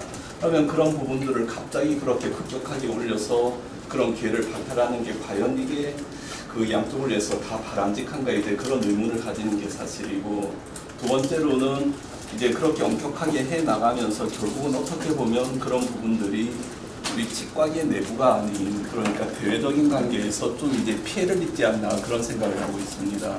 아시겠지만 지금 이제 메디칼 쪽하고는 이 진료형 때문에 지금 이제 4년째 지금 대법원에서 다투고 있습니다. 그다음에 이제 한의계 쪽에서는 역시 아시겠지만은 지금 2심에서 다투고 있습니다. 물론 이제 개원부에서도 다 이제 결국 이제 그런 병원급에서 어떻게 보면 저희 영역을 지키는 좀 이제 일종의 천병 역할을 하고 있는 부분도 부인하기는 어렵습니다. 근데 지금 현재 그런 부분들이 급속도로 위축되고 있습니다. 몇 년 전에 이제 삼성의료원에서 레전트를 뽑지 않기 시작했고 아산병원에서도 거의 축소시키려는 노력이 계속 있고 그리고 그 다른 이제 주요 메이저 이제 병원에서도 제가 어딘지 말씀은 안 드리겠지만은 치과 쪽을 축소시키고자 하는 그런 이제 시도는 계속되고 있습니다. 그런 부분들에 있어서 이걸 우리가 지키지는 못할 망정 스스로 그렇게 축소시키는 게 과연 바람직하냐 하는 건 이제 제 개인적인 생각입니다. 그리고 이제 제 공적으로 그렇지만 이제 공적으로는 저는 당연히 업무적으로는 제 개인적인 생각과 다르게 하나 이제 그런 이제 심사 기준 이제 수련 절차를 위한 그런 이제 여러 가지 기준을 계속 이제 상향 조정하기 위해서 노력을 하고 있고 계속 이제 그렇게 추진을 하고 있습니다.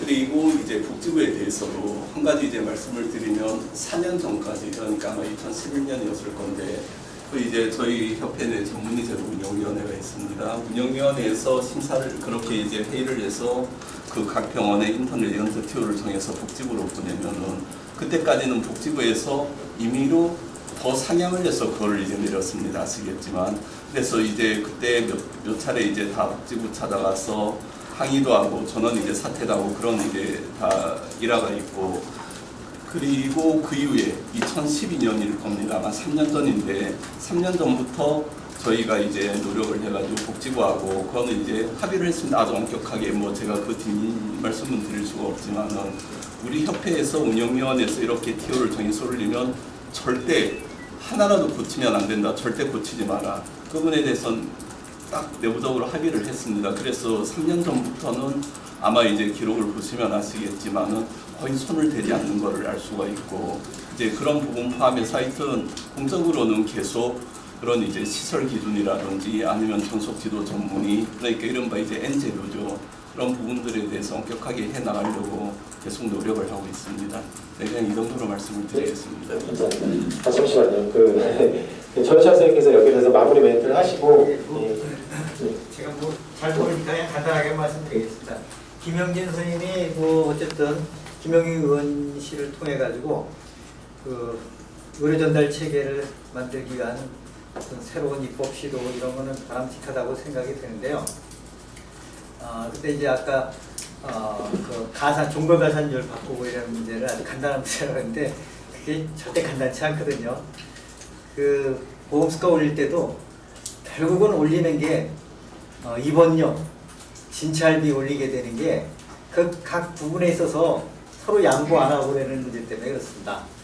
그래서 우리가 그런 거를 할 때는 아주 세심하고 정교하게 설계하지 않으면 어렵다는 거, 그런 것만 좀 말씀드리고, 그 다음에 이강훈 법제이사님한테 드릴 말씀은 우리 누구든지 더 공부하고 싶고 하고 싶은 사람들한테 그 욕구를 우리가 충족시켜 주는 게 선배로서 또 당연하다고 생각이 됩니다.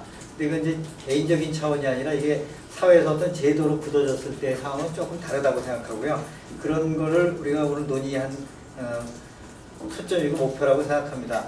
그 수련의 숫자를 어떻게 줄여나가야 되느냐, 이게 줄이는 거에 목적을 삼는 것보다는 결국 그 전문의가 전문의답게 진료하기 위해서는 우리나라에서 어느 정도 전문의가 필요한지 이런 것들을 단출하고 그런 것들이 연구 보고서에도 있는 걸로 알고 있습니다.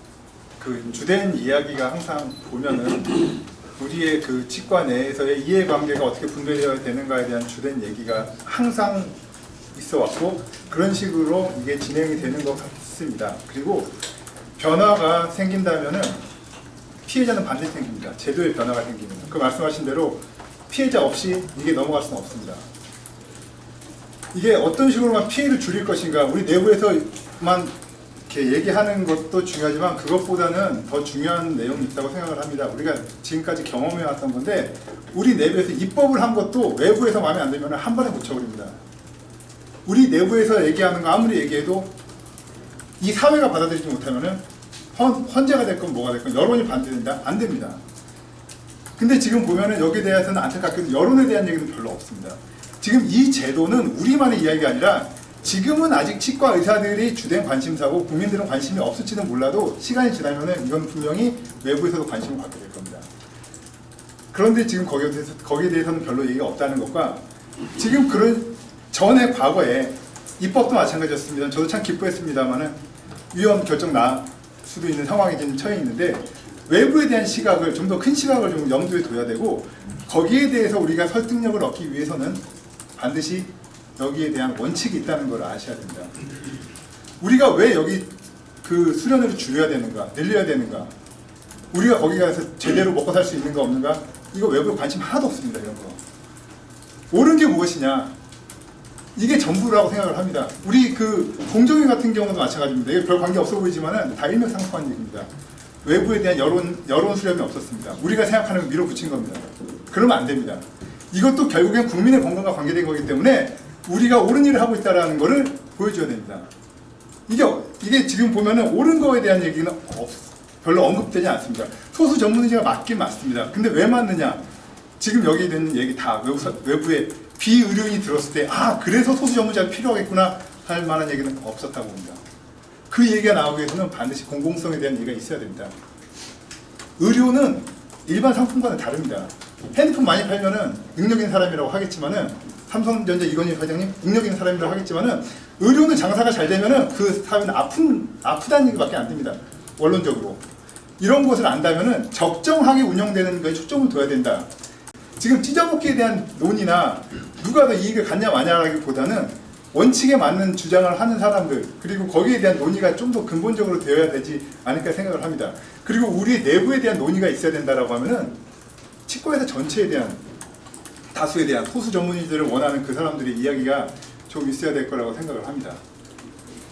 공공성에 대한 논의 그렇게 해서 피해를 받더라도 어쩔 수 없다라고 얘기가 진행이 되어야 되지 않겠습니까? 네, 알겠습니다. 항상 지금 잠깐만 말씀하실 때 자기 소속을 좀 말씀해 주시면. 지금이라도. 제가 다시 말씀드릴게요. 치과 개원의협회에서 일하고 계신 이경록 선생님이셨고요. 공공성 측면을 얘기하셨는데 사실 언급을 안 하신 건 아니죠. 치과의료 전달 체계, 그다음 1차 의료 중심 그것이 이제 공공성을 살리고 일반 국민들한테 유리하다는 지적이셨는데 또 다르게 첨언하실 부분이 없으면 학생분 질문 준비 안 되셨으면 네, 선생님 이제 간단하게 소개 먼저 해주시죠. 네, 안녕하십니까. 그 대한치과교정학회 전문의대책위원회 부위원장 이재용이라고 합니다. 여기 뭐 토론이 제대로 이루어지려면 반대쪽 사람들이 좀 많이 있어야 되는데 저밖에 없는 것 같아서 되게 죄송합니다. 그래서 올까 말까 많이 고민을 했는데 저 개인적으로는 사실은 소수 전문의제가 될 수 있으면 좋다라고 생각을 해서 진짜 좀 객관적인 해법이 뭔가에 대해서 궁금해서 왔습니다. 저도 알아야 되니까요. 그래서 근데 오늘 해법에 대한 말씀보다는 소수 전문의제를 지켜야 된다, 뭘 해야 된다, 그런 가치에 대한 좀 언급이 좀 많이 있는 것 같고요. 이경록 선생님께서 말씀하셨던 시각에 대한 국민에 대한 시각에 대한 언급은 좀 없었던 것 같고 배려가 좀 없었지 않나 이렇게 생각을 합니다. 저희가 이 일을 하면서 일간지 기자님들이나 뭐 아니면 일반인들하고 얘기를 해보면 치과는 왜 전문의가 8%, 10%밖에 안 되지? 10년이 지나도 10%밖에 안 됩니다. 그렇게 얘기를 하면 이거 너무 적잖아요. 국민은 같은 값이면은 전문의한테 진료를 받기를 원한다는 게 기본 명제라고 생각을 합니다. 저 같은 경우는 제가 이제 복잡한 말씀은 공청회나 이런 데서 좀 많이 드렸었고요. 제가 그냥 좀 학생 때, 지금 학생분들이 좀 많이 포커스가 되는 것 같아서 학생 때 경험을 좀 말씀을 좀 드렸으면 합니다. 제가 99년도에 본과 4학년이었습니다. 그해 4월 달에 총회가 있었다고 합니다. 그해 4월 달에 총회 결의된 거를 보니까 98년도에 헌법소원이 판결이 돼가지고 새로 전문의제가 입법이 되는데 10개 과목이 새로 생기는 셈이 되니까 기존 치과의사들은 신설 과목이 되기 때문에 누구나 치과 전문의 시험에 응시를 할 수 있다.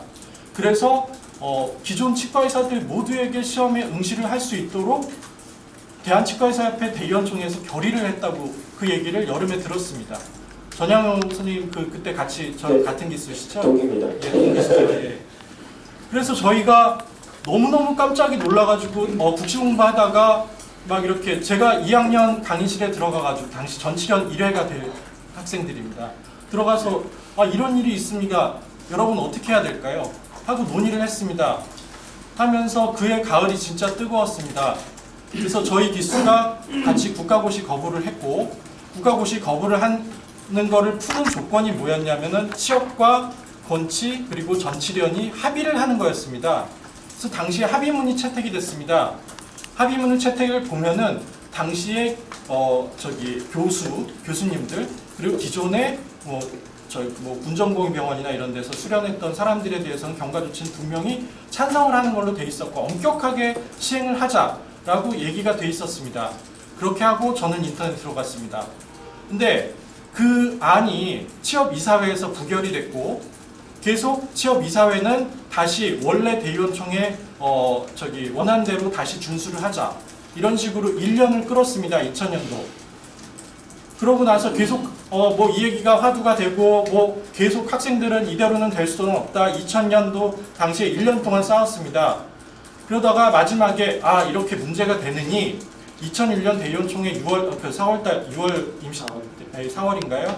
그 직전에 지부장협의회에서 이렇게 보건복지부가 그 사이에 공문도 보냈죠. 대한치과의사협회에서 바라는 대로 모든 치과의사들을 대상으로 한 경과조치는 받아들일 수 없습니다. 라고 받아들이니까 공문이 오니까 그러면은 그래도 우리는 모든 치과의사들에 대한 경과조치를 해달라고 요청을 한다. 라고 계속 결의를 했지만은 끝까지 안 받아들였습니다. 저 참가한 적도 없습니다. 대의원총회에. 참가한 적도 없습니다. 그래서 저게 통과됐다고 얘기는 들었는데 어떻게 해야 될지를 몰랐습니다. 그 후배들은 전문의가 되고 저희나 당시에 수련받고 있던 사람들도 교수님들까지 다 전문의가 되지 못한다. 어떻게 해야 됩니까? 아무 방법을 몰랐습니다. 아마 친구 중에 변호사가 있었으면 어떻게 물어라도 봤을 겁니다. 그렇게 해서 다 잊고 살고 있었습니다. 잊고 살고 있다가 저 같은 경우는 개인적으로 2013년도에 보건복지부에서 개선 방안을 발표를 하는 걸 보고 전 그 전까지 이게 비현실적이라고 생각했었습니다. 그때부터 막 공부를 하기 다시 시작했습니다. 복지부에서 해준다고 하니까 이렇게 한번 해보자. 하다 보니까 그렇게 저가 동의하지 않았던 권리를, 제 개인의 권리를 포기당한 사실을 알게 됐습니다. 저 지금 개원하고 있는 주변에도 전문이라고 광고하고 저희는 보건복지부 인증 전문입니다.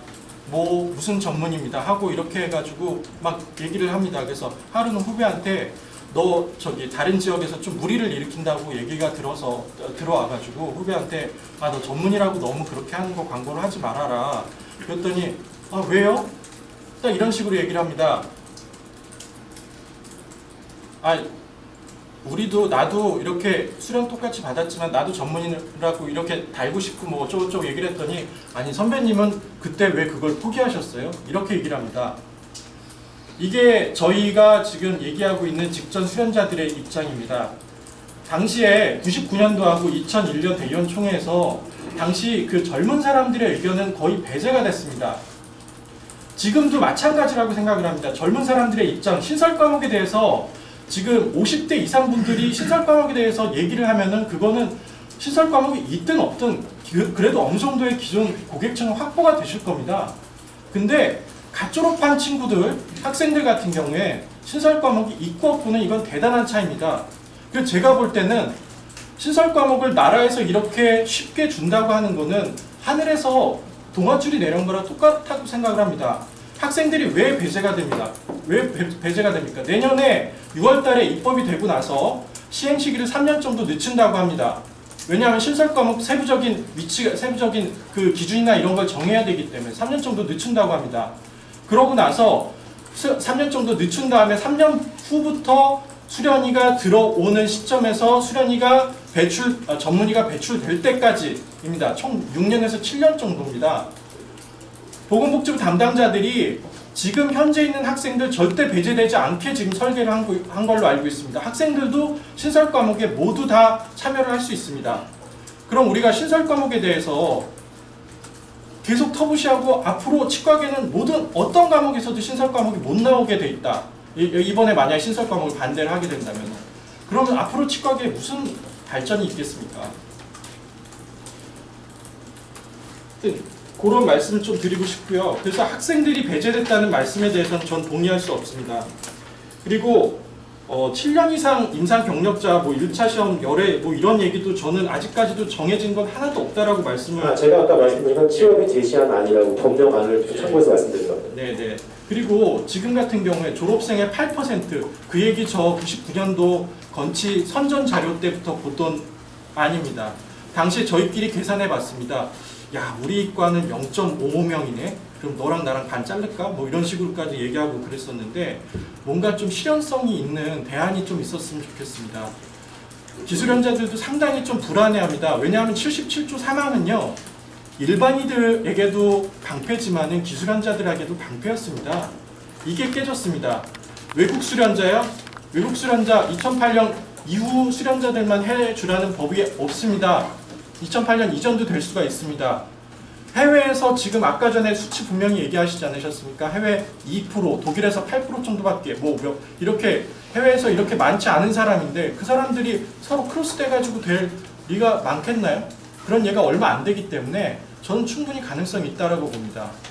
그리고 해외 수치가 자꾸 언급이 되는데 제가 지금 와서 지금 보면은 전문 과목이 10개과나 된다는 것 자체에 대해서 약간 의구심을 가집니다. 제 개인적인 의견입니다. 왜 10개 과목이 다 입법이 됐을까요? 외국의 2%인 나라 보면은요, 과목이 전문 과목이 하나나 2개밖에 안 됩니다. 그래서 이번에 77조 3항 판결론을 보면은 인기 과목과 비인기 과목을 구분하는 전문 과목 수의 조정도 필요할 수도 있다라고 언급이 되어 있습니다. 그렇죠? 보셨죠? 제가 그 부분을 확인을 못 예. 아까 슬라이드에도 나왔었습니다. 저 슬라이드 제가 먼저 죄송합니다.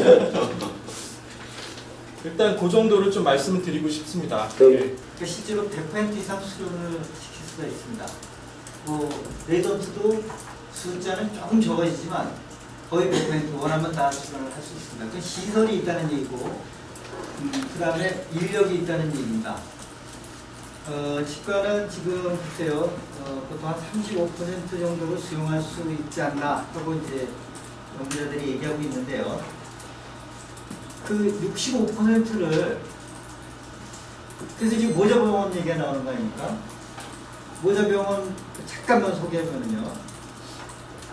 대학이나 어떤 수련기관이 원하는 사람을 다 수용하지 못하니까 일반 개원가에 특정 병원들을 지정해서 거기서 수련을 받게 한다는 겁니다. 그러니까 기존에 이영 선생님 그 모자병원은 아직 그렇진 않지만 일반 수련기관의 그런 요건을 다 충족시키기는 어렵겠죠? 네.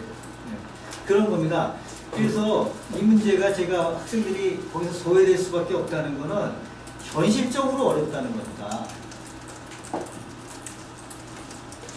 그 복지부 관계자가 어떻게 설명하는지 모르는데 또 다 할 수 있다고 그러는데 제가 보면은 글쎄요. 네, 알겠습니다. 잠시만요. 이 부분에 대해서 아까 그 첫 번째 중에 첫 번째 부분에 대해서는 얘기하실 분이 안 계신가요? 99년에 합의하고 혹시 선배님 이사님 중에서 이 부분에 대해서는 특별하게 그게 없으면 넘어가기로 하고요. 두 번째 부분에서 또 두 번째 이슈에 대해서 더 하실 말씀 있으신 분 안 계신가요? 예, 알겠습니다. 그러면 그 부분은 넘어가고요. 그 다음에 서영건 기자님 듣고요. 그 다음에 저희 혹시 다음번 질문 부탁드려도 될까요? 기자님. 서영건 기자님.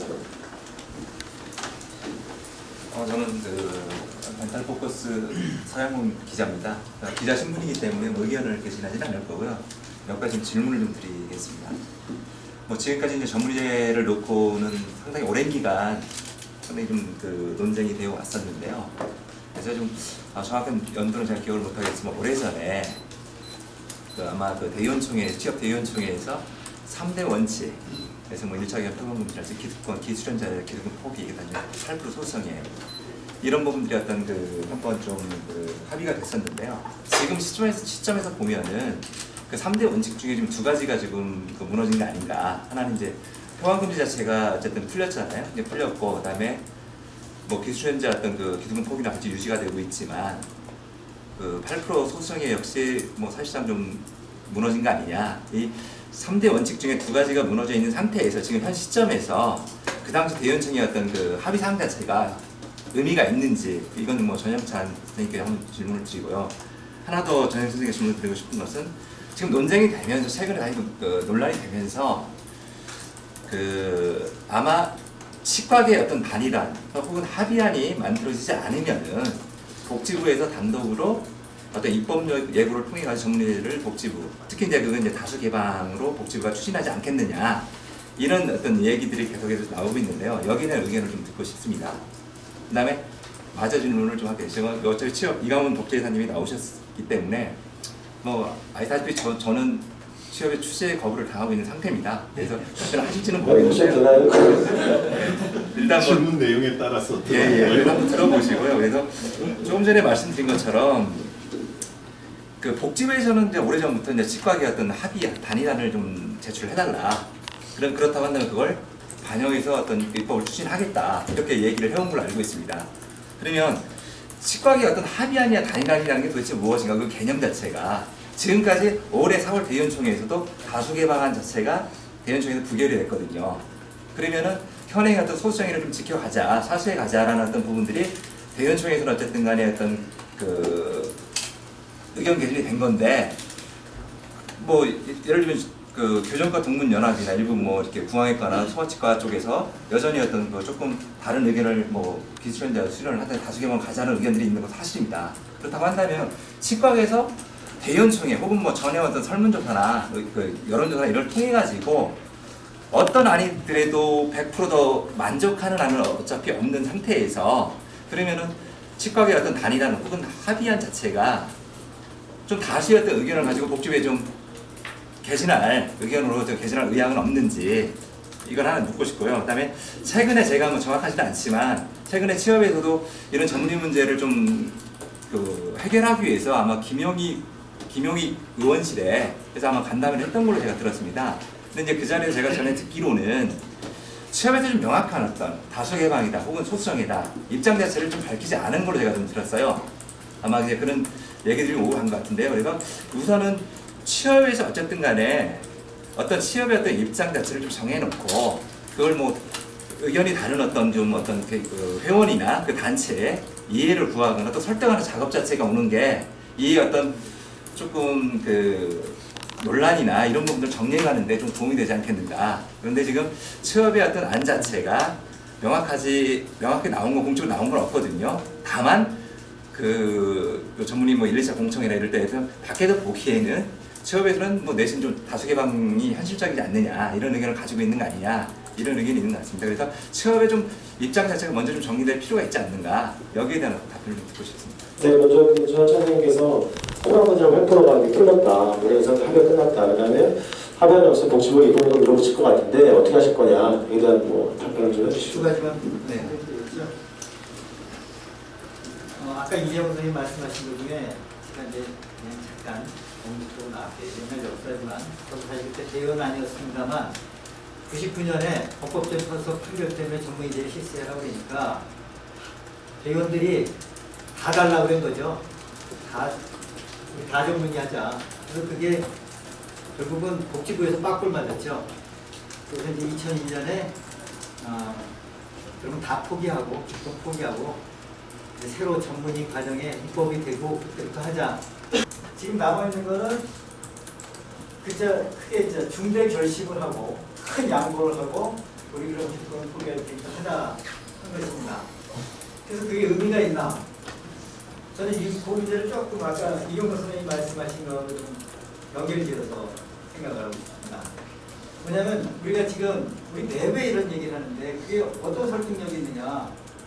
국민들한테 정말 치과 진료가 어떻게 해야 국민들이 더 행복한 거냐. 치과의사 주머니가 늘어나고 치과의사가 행복한 것이 아니라 국민의 구강보건이 어떻게 되는 것이 최저 비용으로 좋은 구강보건을 가지고 유지할 수 있겠느냐. 여기에 초점이 맞춰져야 될 거라고 생각합니다. 그래서 이제 이걸 우리가 보통 계량을 하면 전체 의료비 중에 치과계가 얼마가 포함돼야 이게 좋을 것인지 또 전체 의료비는 국민 총생산에 얼마가 돼야 좋을 건지 이런 거 우리가 어느 정도 통계도 유추할 수 있습니다. 지금 미국이 전체 의료비가 GNP의 18% 되니까 지금 뭐 그걸 개혁하려고 뭐 문제가 많죠. 돈이 많이 쓴다고 좋은 게 아니라는 건 분명히 거기서 보여주는 거고요. 우리나라는 지금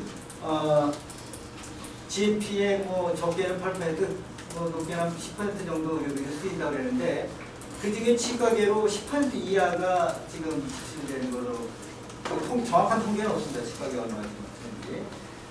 그런데 그것이 정말 효율적으로 잘 쓰이고 있는지를 갖다가 사실은 국민들하고 그런 문제로 좀 더 접근해서 얘기해야지 우리 국민들이 전문의한테 진료받기를 더 원한다. 이거는 조금 좀 다른 문제 같습니다. 그래서 3대 원칙이 아직도 유효하느냐. 그럼 우리 의료 전달 체계를 하는 데 있어서는 전문의만 가는 것이 또 우리나라 얘기뿐만 아니라 한국에서도 문제가 분명히 된다. 이재용 선생님도 지적했지만 10개 전문의가 왜 필요한가? 그거는 대부분 싸우다 그렇게 돼버린 거예요. 개인적으로는 저도 참 안타깝습니다. 이런 문제는. 그렇지만 그렇다고 해서 이걸 다 허물어야 되느냐. 이런 문제에서 우리가 공감을 가져야 되지 않나 이렇게 합니다. 그 다음에 이제 합의안이 만들지 않으면 복지부에서 주면 다수안을 갖다 밀어붙이겠느냐.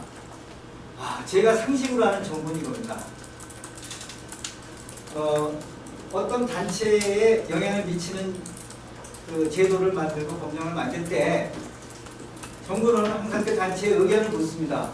여태까지 사실 전문의 제도가 이렇게 엉망진창으로 되고 막 된 것도 지금 제가 말씀드린 것처럼 복지부에서 이렇게 거기 합의안을 만들어라 하니까 뭐 10개만 먹게 되고 뭐 등등 이렇게 됐죠.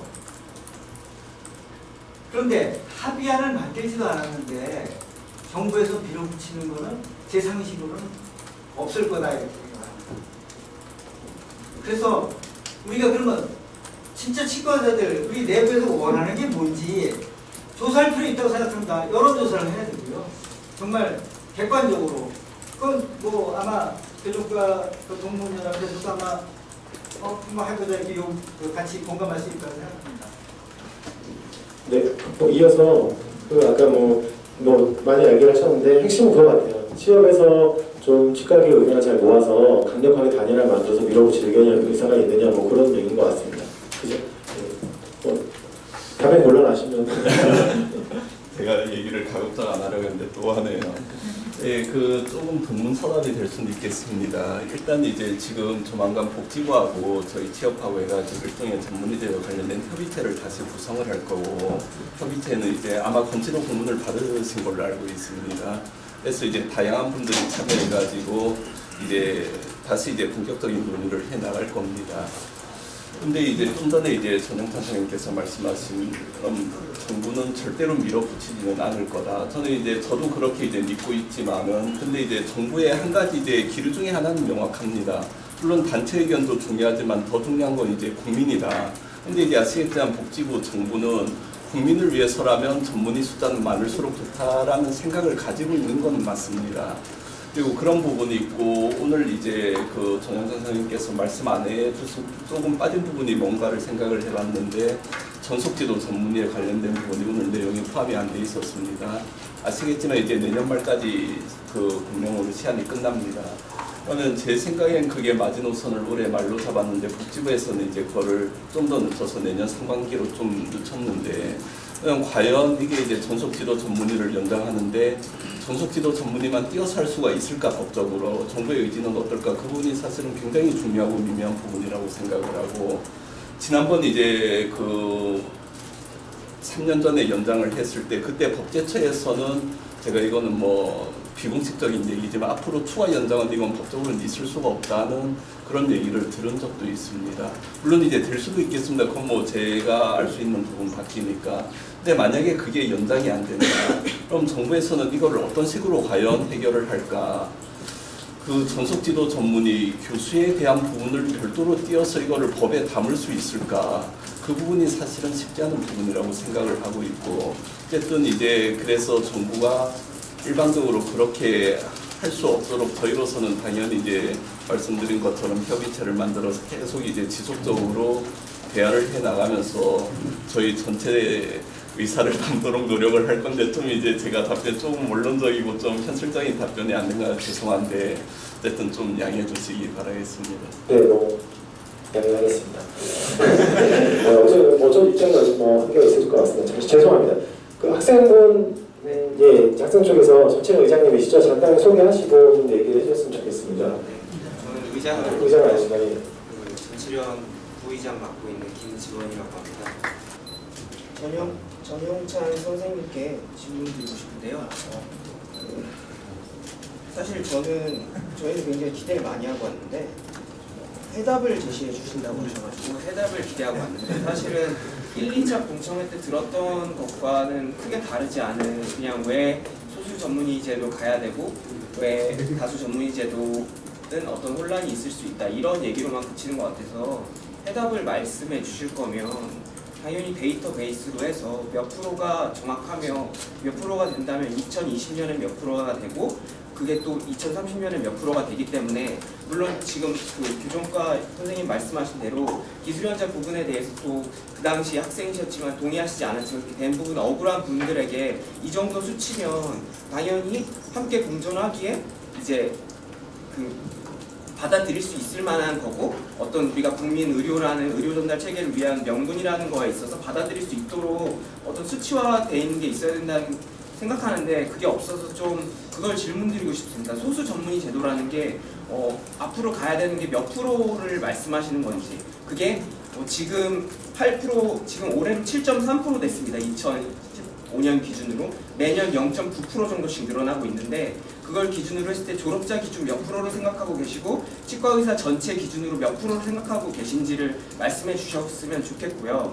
그 다음에 또 한 가지, 이거는 질문이 아니라 제가 드리고 싶은 말씀은, 저희가 발표한 성명서에 대해서 이제 학생들이 93%나 소수 전문의 제도를 지지했다라고 생각하고 계신데, 이제 저희가 다소 급히 성명서를 발표하게 됐습니다. 그래서 그 와중에 있어서 그 부분을 정확히 하지 못한 건 이제 저희의 잘못도 있으나, 저희는 93%가 앞으로 치과계는 2200년까지 쭉 소수 전문의 제도로 가자, 미래를 내다보고 이렇게 말을 한 게 아니라, 취업의 다수 개방안이라는 로드맵에 대한 저희의 입장을 발표한 겁니다. 저희의 주장을 발표한 게 아니라. 입장을 봤을, 취업의 로드맵에 대한 학생들의 입장은 일단 현재 다수 개방안에 대해서는 받아들일 수 없다라는 게 93%라고 보시면 됩니다. 즉 93%는 소수 전문의 제도로 가자. 물론 전영창 선생님이 몇 프로를 소수라고 생각하시는지 질문 드렸지만 그 퍼센트만큼의 소수 전문의 제도로 가자라는 친구들의 퍼센티지도 속해 있고요. 동시에 현행 유지 30% 정도의 전문의 제도로 가자라고 하는 친구도 속해 있고 다수 개방안을 찬성하는데 현재의 취업의 다수 개방안은 받아들일 수 없기 때문에 다수는 일단 취업의 다수 개방안은 아니니까 반대쪽을 찍은 사람도 있어서 다 합쳐서 93.9%가 나온 겁니다. 제가 이렇게 똑부러지게 몇 %면 좋겠다. 그거는 말씀드리기가 어렵지만 제가 표에서는 제가 사실 처음에 머릿속으로 계산한 거는 30년 후에 한 15%가 될 것이다. 현재 전문의 제도를 계속 유지했을 경우에 그랬던 건데 이게 뭐 변수가 있죠. 이게 표 계산하다 보면 유리하게 계산하다 보면 좀 차이가 있는데 제가 볼 때는 2030년이 돼도 28%는 절대 안 넘을 것이다. 근데 이제 지금 전문의가 몇 %가 돼야 적당하느냐 이런 지금 질문을 하셨잖아요. 지금 해외 사례를 봅시다. 그러니까 제가 제 경험을 얘기하면 또 외국될 수도 있고 그러기 때문에 다른 나라에 비해 보면요 예산 밖으로 과목이 기초 쪽에 전문의들이 있습니다.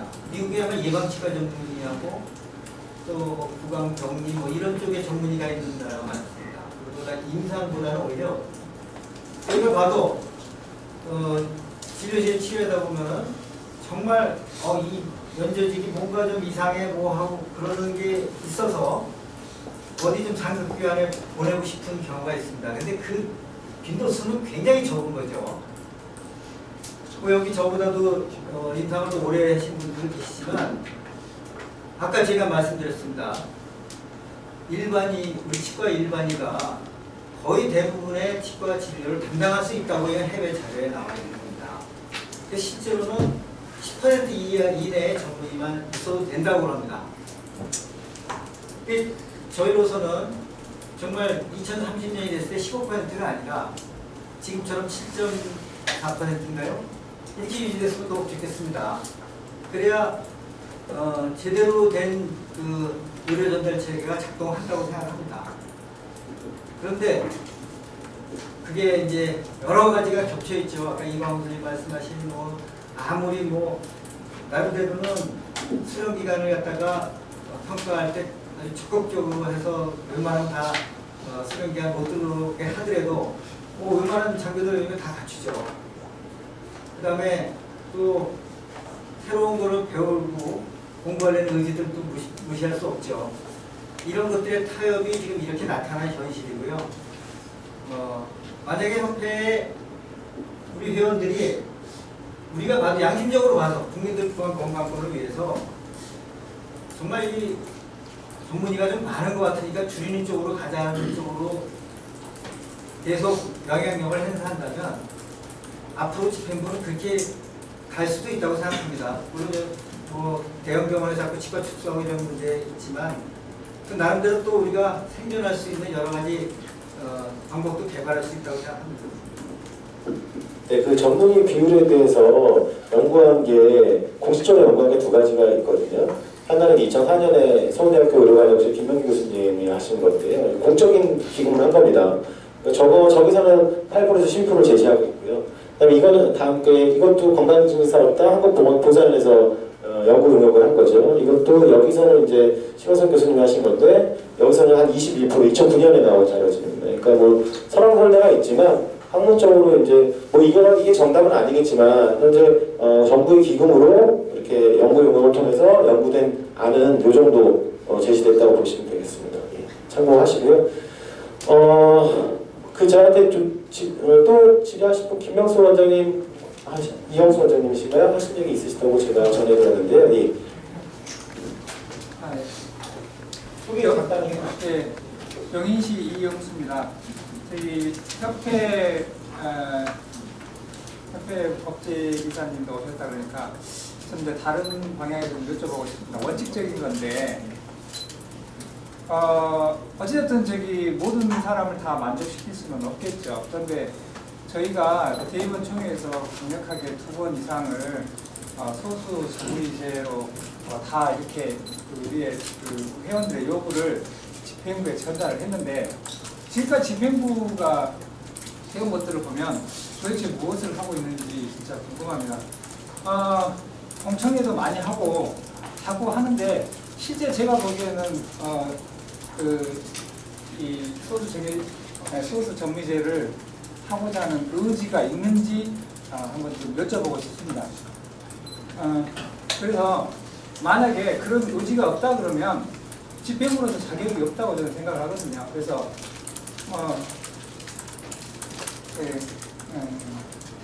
대의원 총회를 통해서 그런 것들이 일을 해낼 수 없다 그러면 전체 회원들한테 물어가지고 사원 총회를 열어서라도 전체 회원들의 의지를 물어볼 수도 있는 거라고 생각합니다. 집행부가 그런 노력을 하고 있다고 동의하신 분이 거의 없다고 저는 생각합니다. 박수 치셨습니다. 그래서 제가 하고 싶은 말은 이거를 해결할 수 없는 회장님이라면 사퇴를 하는 게 맞지 않겠습니까? 그건 맞죠. 왜냐하면 당신이 책임질 수 없는 큰 일이라 그러면 사퇴를 해야죠. 근데 제가 쭉 보면 이리 피하고 저리 피하고 자기 입장은 뒤에 숨겨놓고 계속 복지부의 요구나 이제 전달해주고 이런 모양새거든요. 그래서 그런 능력이 없으시다 그러면 저는 사퇴를 해야 한다고 보고 만약에 사퇴를 거부하신다 그러면 저희들이 힘을 모아서 아까 말씀드린 것처럼 전 회원의 의지를 한번 물어볼 수 있는 거죠. 그래서 예전에 한의사협회에서도 한번 그런 적이 있었는데 사원총회를 해서 전 회원이 한번 총회를 열어서 표결에 붙여봅니다. 물론 다 마음에 안 들 수도 있겠지만 그래서 그 의견들이 모아진다 그러면 그걸 가지고 우리의 하나의 전체 통합된 하나의 우리의 입장이라는 것을 복지부에 말할 수도 있는 거 아니겠습니까? 그래서 저는 여기 혼자 오셨는데 좀 죄송하기도 합니다. 근데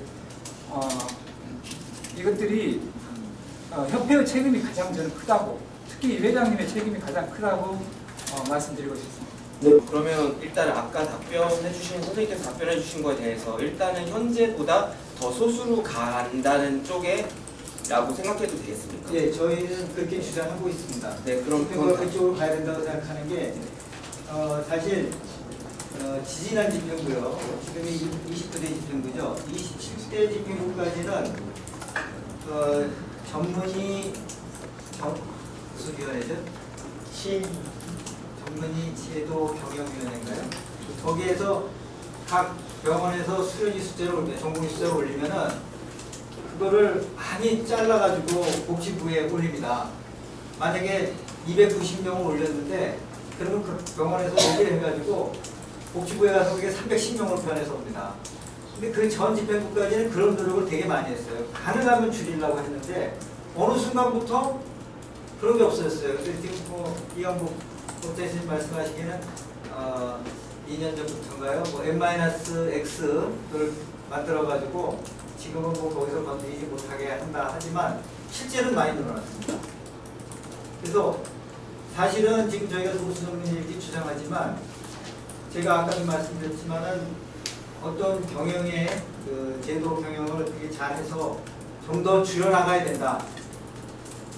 그런 입장입니다. 그러면 저 질문 한 가지 더 드릴게요.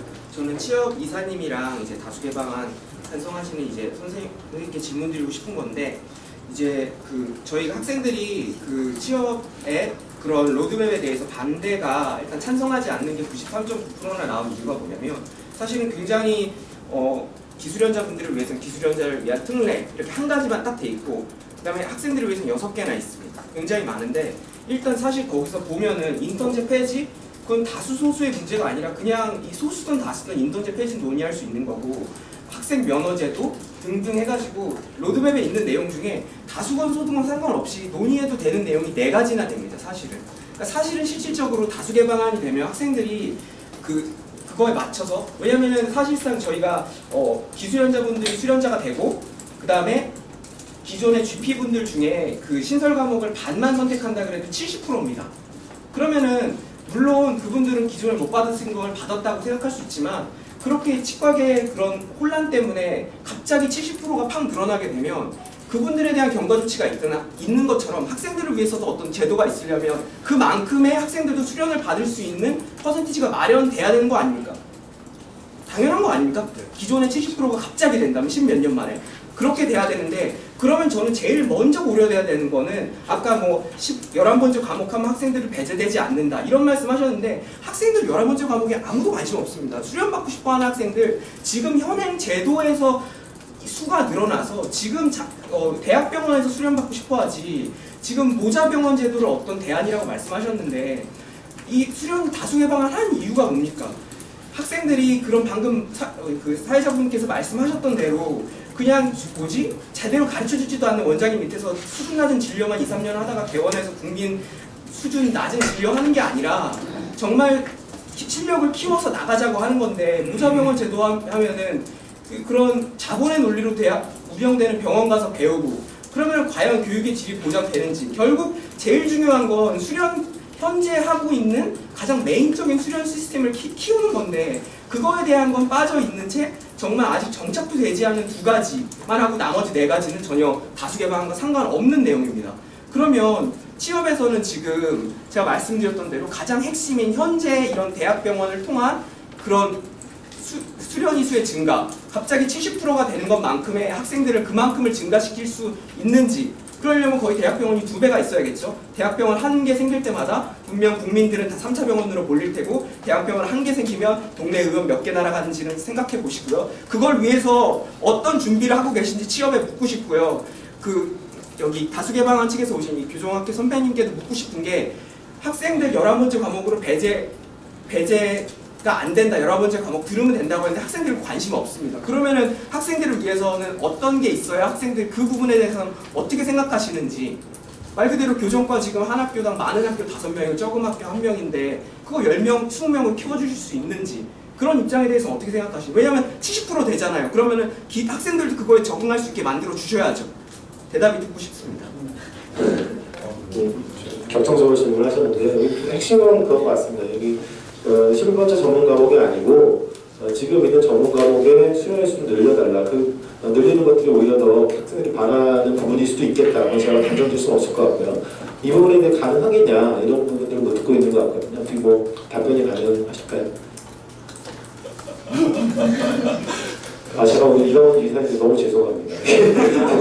제가 정말 좀 난감하네요. 제가 일단 일어났는데, 그러니까 이제 저 표 자체는 사실 저도 이걸 뭐라고 말씀드려야 될지 모르겠죠. 이거는 어쨌든 지금까지 지난번 물론 우리 학술 이사님이 발표를 하셨지만, 그걸 우리가 지금 현 집행부의 공식 입장이다 이거를 하겠다, 저는 그런 뜻은 아니라고 이제 알고 있고요. 그리고 좀 전에 이제 70%라고 얘기를 하셨는데, 저는 70%라는 수치에 대해서 좀 묻고 싶은데, 어쨌든 여기에 대해서 제가 좀 지금 이 자리에서 공식적으로 어떻게 더 추가로 말씀드리긴 좀 미묘한 부분들이 있어서 제가 좀 부족하니 그냥 여기까지만 말씀드리고, 나중에 기회가 되면은 또 이제 학생 대표들하고 따로 한번 만나는 자리를 마련하고자 하겠습니다. 네. 네네. 지금 이강훈 법제이사님 말씀을 이렇게 들으면 2가지 점에서 좀 모순된 게 있습니다. 첫째는 우리 대의원 측의 의견사항을 존중한다고 말씀하셨고요. 그 다음에 또 한 가지 문제 때문에 기부에서 이렇게 막 밀어붙이고 이런 데서 어떻게 피해갈 수 없다는 식의 말씀도 하시는데, 우리가 이강훈 법제이사님 말고 집행부에 대해서 의구심을 가지고 있거든요. 분명히 이강훈 법제이사님이 정확히 말씀하셨는데, 집행부는 대의원청의 결의사항을 추진해야 될 문제가 있어요. 물론 하다 보면 여러 가지 어려운 점이 있어서 또 그거를 우리 배원들한테 설명하지 못하는 부분이 있어야겠지만, 근데 이거를 김철환 학수이사가 첫 번째 공청회에서 딱 갖다 놨습니다. 그래서 다들 자 이게 그럼 협회 공식적인 입장이냐 물어봤어요. 그랬더니 협회장님은 이거 협회 공식적인 입장 아닙니다. 여러분들 논의를 좀 활발하게 하기 위해서 이걸 내놨습니다. 그건 아마 지부장협회에 가서 똑같이 했겠죠. 그런데 제가 전에 듣고 그 다음에 느끼는 거는 이미 추진하고 있다는 생각이 듭니다.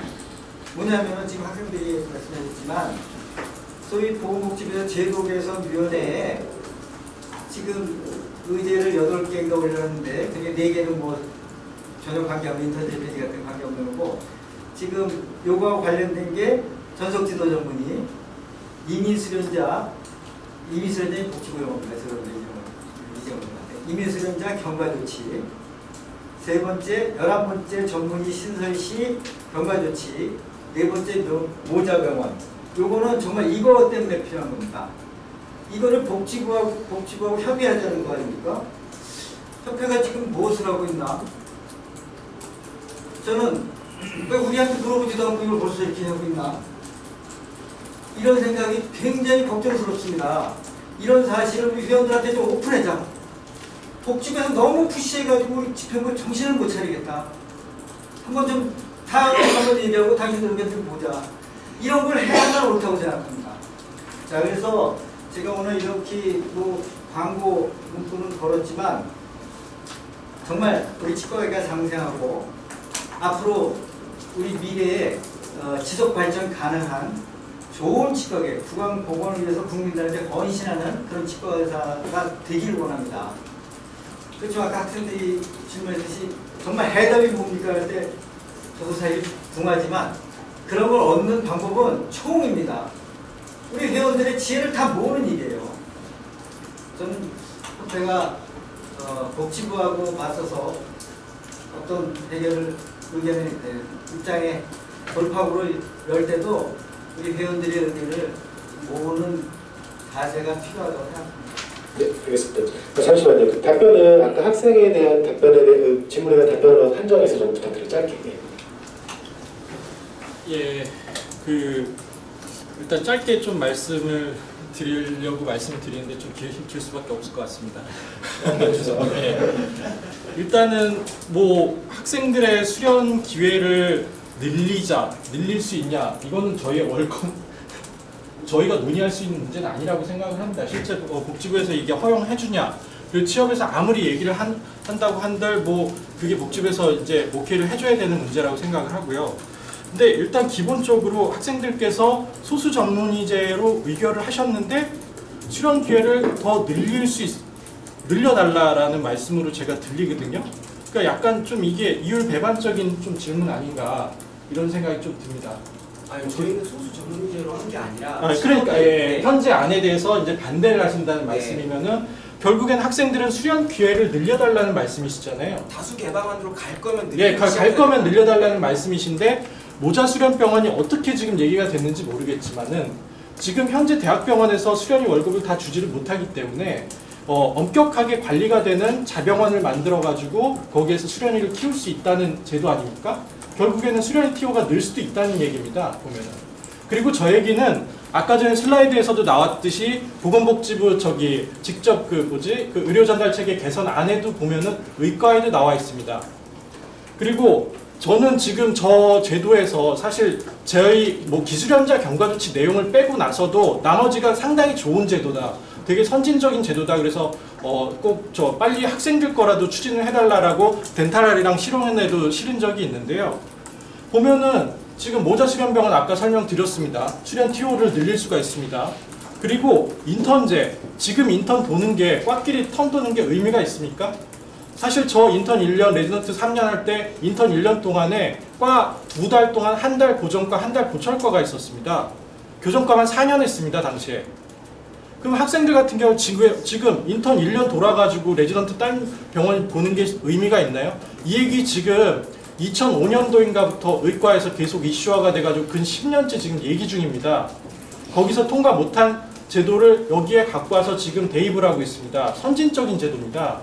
모자 수련병원도 마찬가지입니다. 우리는 지금 병역처럼 이렇게 많이 할 수 있지가 못하지 않습니까?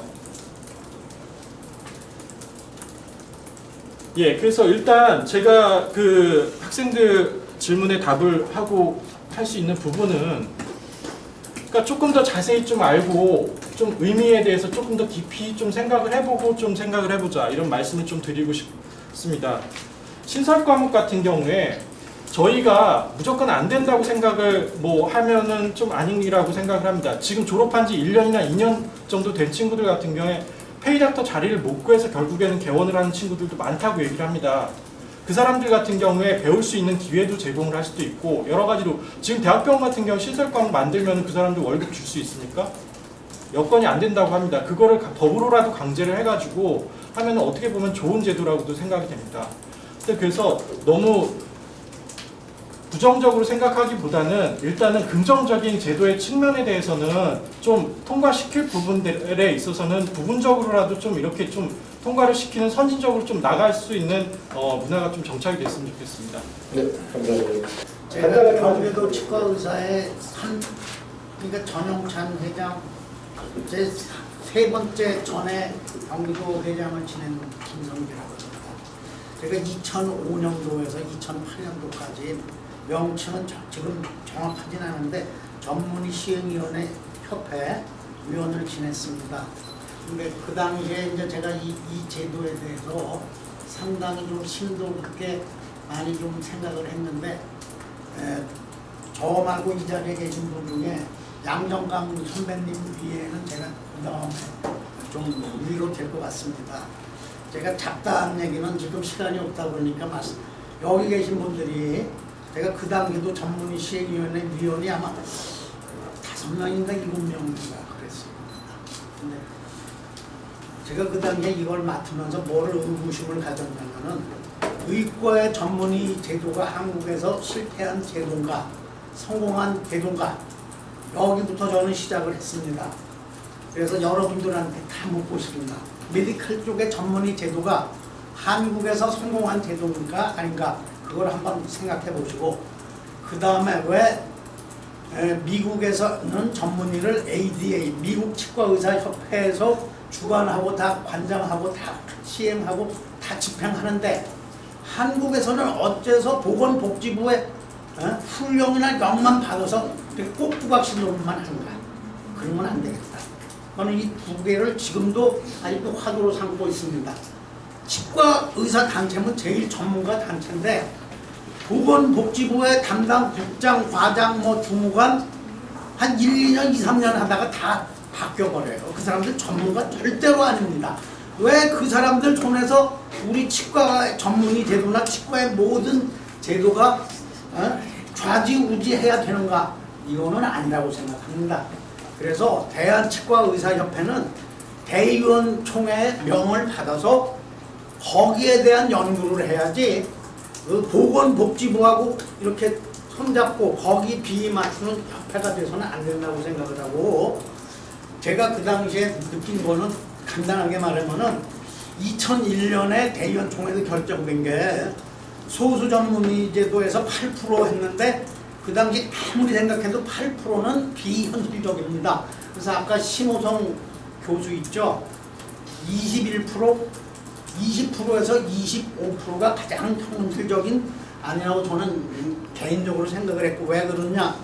대학교 교수분들 중에 위원이 계셨는데 운영이 안 됩니다. 너무 8% 수련이 뽑아가지고는 돌아가지가 않아요. 시스템이. 환대로 볼 수가 없답니다. 그래서 현실적으로 제일 그 당시에, 그리고 제가 또 말씀드리고 싶은 거는 그 당시에 대의원총회 소수 전문의 8% 이거 정말로 비현실적으로 결정됐고, 정재규 집행부가, 제가 안성모 집행부에 있었는데 시행위원으로 정재규 집행부에서 이 전문의 제도 이걸로 모임이 3년 동안에 몇 번 없었어요. 그래서 제가 후학들한테 너무 부끄럽게 생각하는 거는 이렇게 중요한 거를 3년 동안에 10번도 안 모였습니다.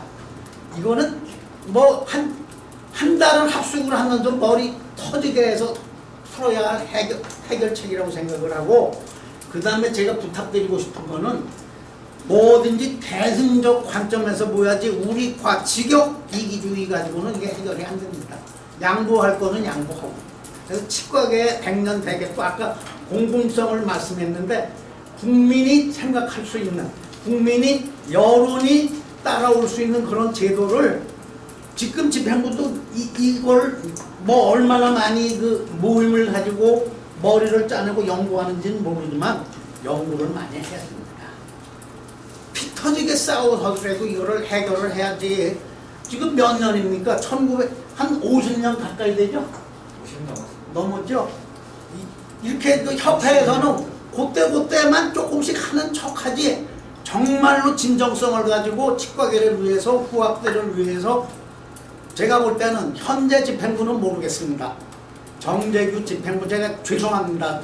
전임 회장님에 대해서 뭐 명예 이런 것도 있으시지만 이름을 이렇게 거론하는 건 정말 죄송스럽게 생각하는데, 정재규 집행부 너무 소홀했고요. 안성모 집행부는 조금은 낫습니다. 그 다음에 이수구 집행부는 잘 모르겠습니다만은 뭐죠? AGD 그쪽에 치중했고, 그래서 과거의 그 집행부의 그 협회장님들이 이거에 대해서 정말로 노력했다는 인상을 저는 못 가집니다. 그래서 아까도 말씀하셨지만은 이거는 대의원총회에서 의결사항이기 때문에 현 집행부에서는 딴 거 연구하지 마시고 대의원총회 의결사항을 어떻게 시행할 수 있는지 그런 연구를 해야 되고, 항상 복지부 눈치만 보지 말고 미국처럼 전문가 단체가 왜 그 복지부에 끌려다닙니까? 경우에 따라서는 우리가 사보타지 할 수 있는 그런 마음 자세를 가져야 된다고 생각합니다. 이상입니다. 네. 좋은 말씀인 것 같고, 마지막 하나 받고 끝내겠습니다. 예. 네, 저는 경희대학교 치의학전문대학원 편집부에서 나온 박연종이라고 합니다. 다음이 아니라 아까 그 설문조사를 작성했던 그냥 설문조사 대상자의 당사자로서 저희가 설문조사를 하면서 느꼈던 건, 과연 취업에서 학생들의 의견을 반영할 수 있는 그런 의지가 있는가에 대한 의구심이었습니다. 그래서 짧게 질문드리고 싶은데, 안 그래도 취업복지회장님께 나오셨으니까요. 아까 말씀하신 오늘 괜히 나왔어요. 복지부와 그 취업의 합의체가 구성될 예정이라고 하셨는데, 그 합의체에 학생 대표가 포함이 되는지 아니면 학생 대표가 배제될 예정인지 사실에 대해서 좀 질문을 드리고 싶습니다. 죄송합니다. 네, 아직 그게 이제 확정된 건 아닌데 저희로서는 당연히 이제 참가시키도록 노력을 하겠습니다. 아직 확정되지 않았습니다. 네. 네. 예. 뭐 아쉬운 부분이 있겠지만 마무리 좀 했으면 하고요. 뭐 하신 말씀 있으시면 다 하셨으면 마무리를 들어가서 제가 한 두어 가지만 말씀드리고 싶은 거는, 하나는 기자님들께 특별히 부탁드리고 싶은 거는 이 토론 내용을 잘 소개시켜 주시는데 학생들 의견들이 지금 아직 100% 의문이 풀리진 않았을 것 같아요. 그죠? 이 부분들을 언론상에서 기사화하고 그런 것들을 선배 의사들이 좀 잘 알아가는 과정이 좀 저는 소중하다고 생각해요. 후배들을 버리고 어떻게 저희가 배제하고 한다는 건 말이 안 될 것 같고, 좀 부탁드리고, 그 다음에 두 번째는 이강 의사님 너무 감사드리고, 네 번째 반대되는 토론에 항상 오십니다. 제가 토론회 많이 해봐서 아는데 항상 오셔서 항상 욕을 먹습니다. 그런데도 끊임없이 나오시거든요. 굉장히 그런 부분에서는 박수 드리고 싶고요. 그리고 많이 아쉬울 거예요. 사실은 저희가 뭐 해답을 드려야 되는데 그러진 못한 것 부분에 대해서 좀 이해를 해주시고, 이 해답은 사실 그때 마지막에서 선생님께서 말씀하셨지만 같이, 그다음에 취업과 함께 힘있게 좀 찾아 나가야 될 것 같고, 이 자리가 좀 그런 단초가 됐으면 좋겠습니다. 오늘 참여해 주셔서 감사합니다. 예, 수고하셨습니다.